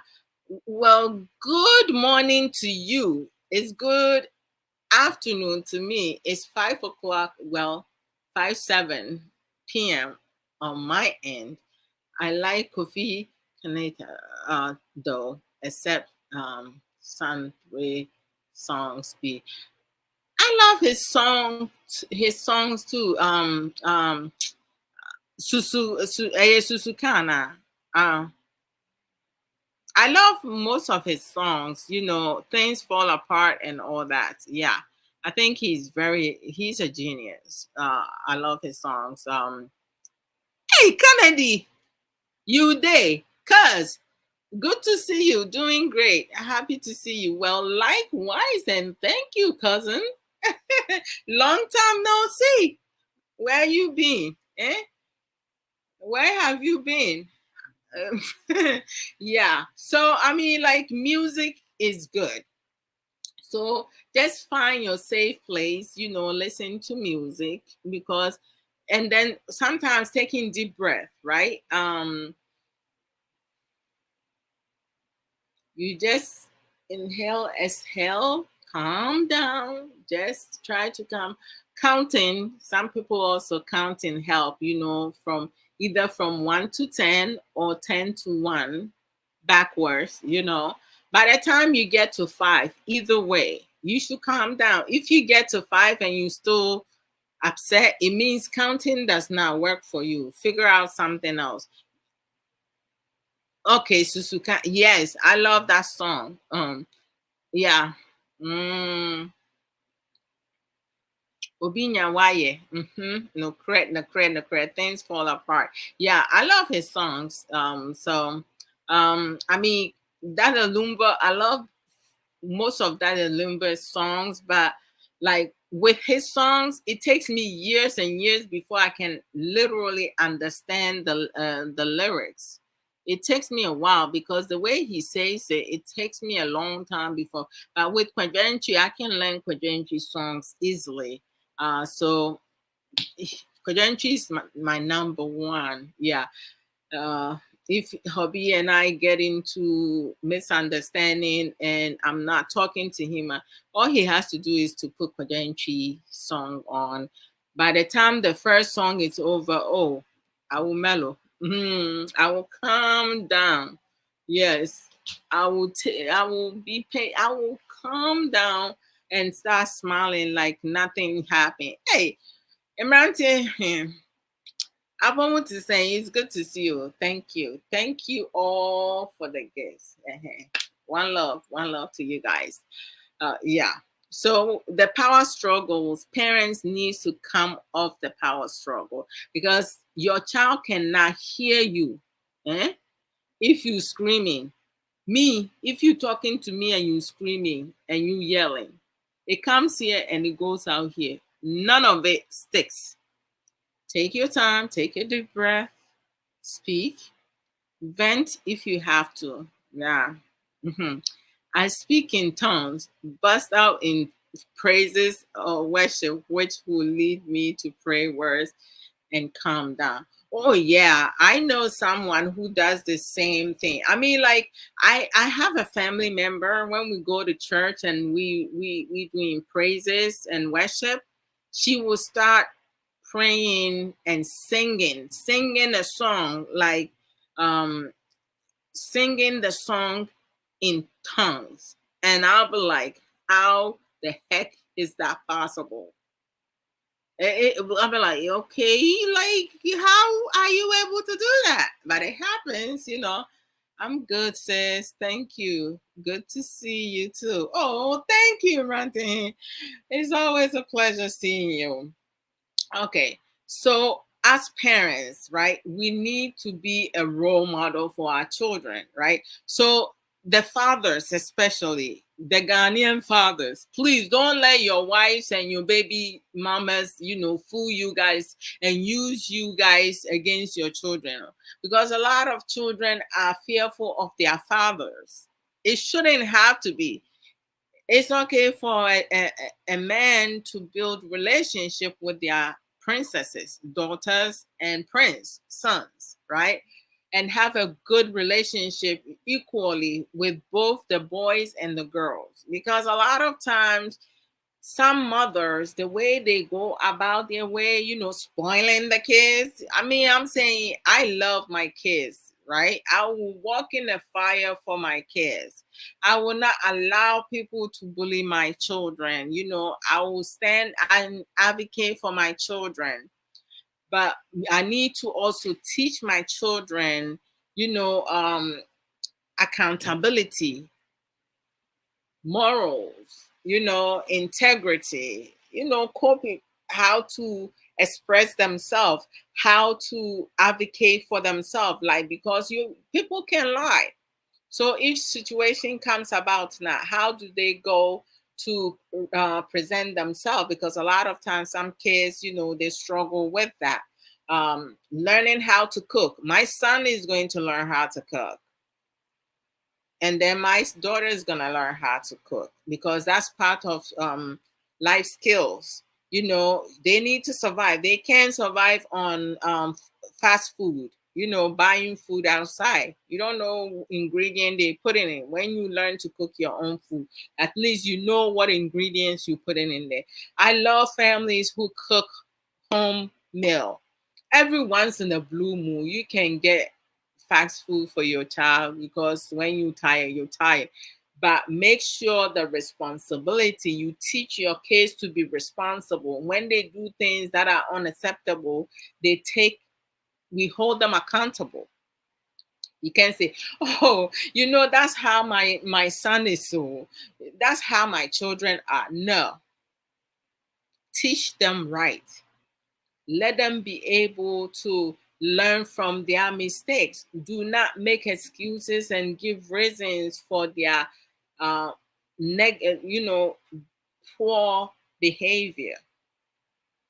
I cry sometimes when I'm unhappy or something, if I'm in pain or I can't get through someone. But at the end of that, I need to calm myself down and say, okay, let me do this over. This is what I was trying to say earlier, because I remember when I was a teenager to my late 20s, like, if something happens and I know I'm right and I have to, you ask me to explain, tears would start coming down. I was like, I was very emotional person.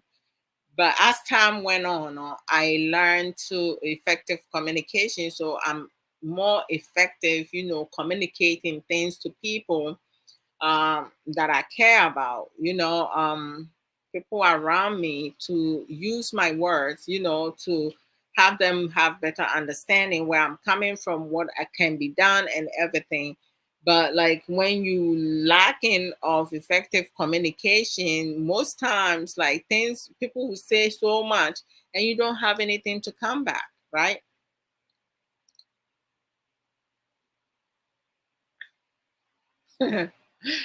Arabi said I do it in my kitchen and everywhere around my home. Of course, we are we are more inclined to do things, praying. I mean, prayers are excellent. I never leave my house without praying because I don't know what is out there. I don't leave and if something is not right tonight, I pray. If I have nightmares and dreams that I didn't like, I pray about it. Yeah. And then if I need to pray praises, worship song, high life, hip life, whatsoever, I'm going to play that and have fun. Sometimes you just have to lose yourself, you do what you got to do to just calm yourself down because hey, sometimes you see things and things happen, you be like, what is going on? The world is like going different directions. Sometimes it's very hard, right? So you just got to do what you need to do, to keep your sanity. If you don't, you will probably lose your sanity and stuff. Yeah. So when we offer our kids choices now, we giving them choices can help them feel empowered, and it will reduce the power struggles because when our kids become teenagers now, we need to give them more power, right? Encourage them more and allow them to do more things and hold them accountable, because if they do this and you don't hold them accountable now, they're going to do the opposite, right? You do wrong, you're going to be held accountable for that. I'm sorry, that's something that we need to do. Follow through. If you say no, it's a no. Let's try tomorrow. Tomorrow we're going to try this again. Don't say no and then 5 minutes or 10 minutes later you say yes. So guess what? That child or children are going to do the same thing. If you are two parents with your kids and dad is saying yes all the time and mom is saying no most of the time, guess which parents is going to be the favorite? The one that's saying yes. And then when the one saying comes about now, their children or the children will act out with the more no parents than with the yes parents, right? That's not good. Parents needs to be on the same page. If you co-parenting, you still need to be on the same page. If you're going to be a yes parent, be a yes parent, but talk it out and make sure that you both on the same page. Our kids used to split us up because their father was a more yes. And then when I find out, I was like, okay, I'm just gonna let it go because you said yes already. I'm not gonna take my husband's power away. He can have that. And the kids, because if I say, even if your dad say yes, it's still a no, I'm taking his power away from him, and that's not fair to him. So I said, okay, I'll go with what your dad said. But going forward, if you ask your dad is going to find out if you already spoke to me and what I said. And whatever one of us said, we're going to go with it. They stop splitting us. They no longer do that. So if they go to their dad and their dad said no, they don't even bother coming to me for nothing, because they know that because their dad said it, if they come to me, I'll ask them, what was your father's response? And they will say, dad said no. So if dad says no, it's a no for me as well. Once your children realize you both on the same page, they're not splitting no more. They're gonna start listening because they know they're not gonna get away with anything. Be you laughing? Duty call says no problem. Great session. Catch you Back door, no problem. Yeah, I'm done. I'm getting ready to leave today. Yeah. Establish consistency, routine. So whatever you said you're going to do, follow through it, right? Don't change it within a matter of seconds. Routine helps get clear boundaries and reduce anxiety. So your child, you know that they cannot clean up their room by themselves. You need to give them header help. Header help, you doing it and showing them how it's done. And you, for some children, you have to do it repeat multiple times. And then for some children, they only need redirection. Some children, they only need verbal prompt. Some children, the header help needs to come in. Some children, you have to do everything for them because they don't know it yet, depending how old they are. So we need to be able to do that. Um, Use more command like I need you to do this commands, right? I need you to clean up your room. I need you to wash the dishes. I need you to clean up your mess. Um, I need you to do this and do that. Yeah, that will have, instead of using um, try to do this. I need you to try to do this. No, there's no such as try. You say, I need you to do this. I don't want the try word, the TRY word to come into a statement or a sentence. Because when you say try now, they're going to tell you, but I tried and I couldn't do it. No, they can get it done. Practice makes improvement. Um, and also some when our children get to certain age, we need to do a side step, right?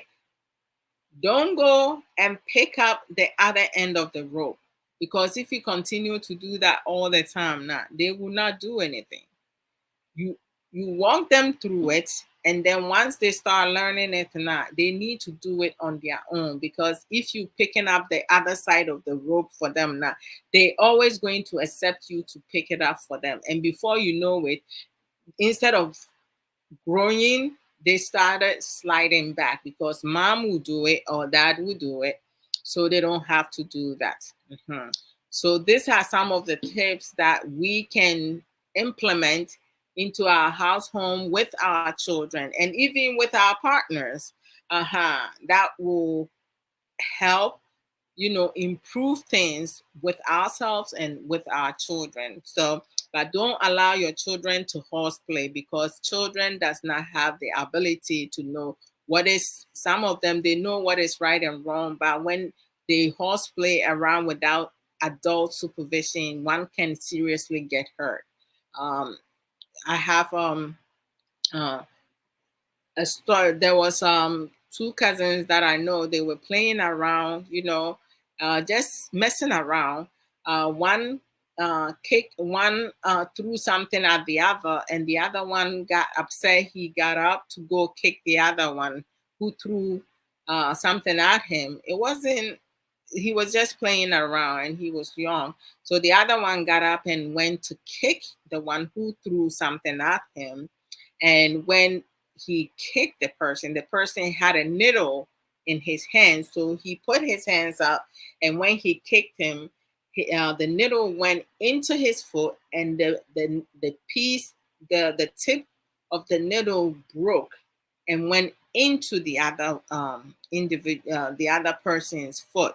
And when it went into their foot, they started walking, and that piece started moving around. He was brought to the emergency room. They took x-ray. They did not see nothing. So he was sent home with, pain medication and everything, not knowing, because he has been walking around, the tip of the needle traveled into the joint of the ankle. So it was when they took the x-ray, the joint of the nickel was blocking the piece of the needle. So they had to, the next day his foot was swollen. So they had to go back and took MIR, and then they saw that piece of needle right at the joint. So he ended up having a major surgery. He was in track and field, but because of that incident, the horse playing, that the calmness, there was no adults around, he can no longer participate in track and field. And this is some of the things that could happen. I'm not saying it'll happen to everybody, but when children horseplay without adult supervision, even sometimes with adult supervision, there are some playing around and some fooling around. And adults should not allow their kids to go about, or cousins to be doing, because someone can seriously get hurt. Someone can lose their life because of horse playing. But for adults can play with their children because they have the mental capacity to know what can be done and also to control their strength. So until then, I see you guys Saturday with Sopho Samuel Okoso, and next week Sunday with myself here. You guys have a blessed, safe week. Take care of yourself and each other, and do what makes you happy. One love to each and every one of you. I'll talk to you guys later. Bye. Oh, let me see. What is this? Hmm. Oh, Accra boy, you were here. Good evening. I didn't realize you joined me. Oh, you are so very welcome. Oh, brother, Su K Emmanuel, brother G. Oh, you guys landed and I didn't see. You guys are welcome. Thank you so much. Y'all take care of yourselves. Okay, we talk later. Bye. One love to each and every one of you.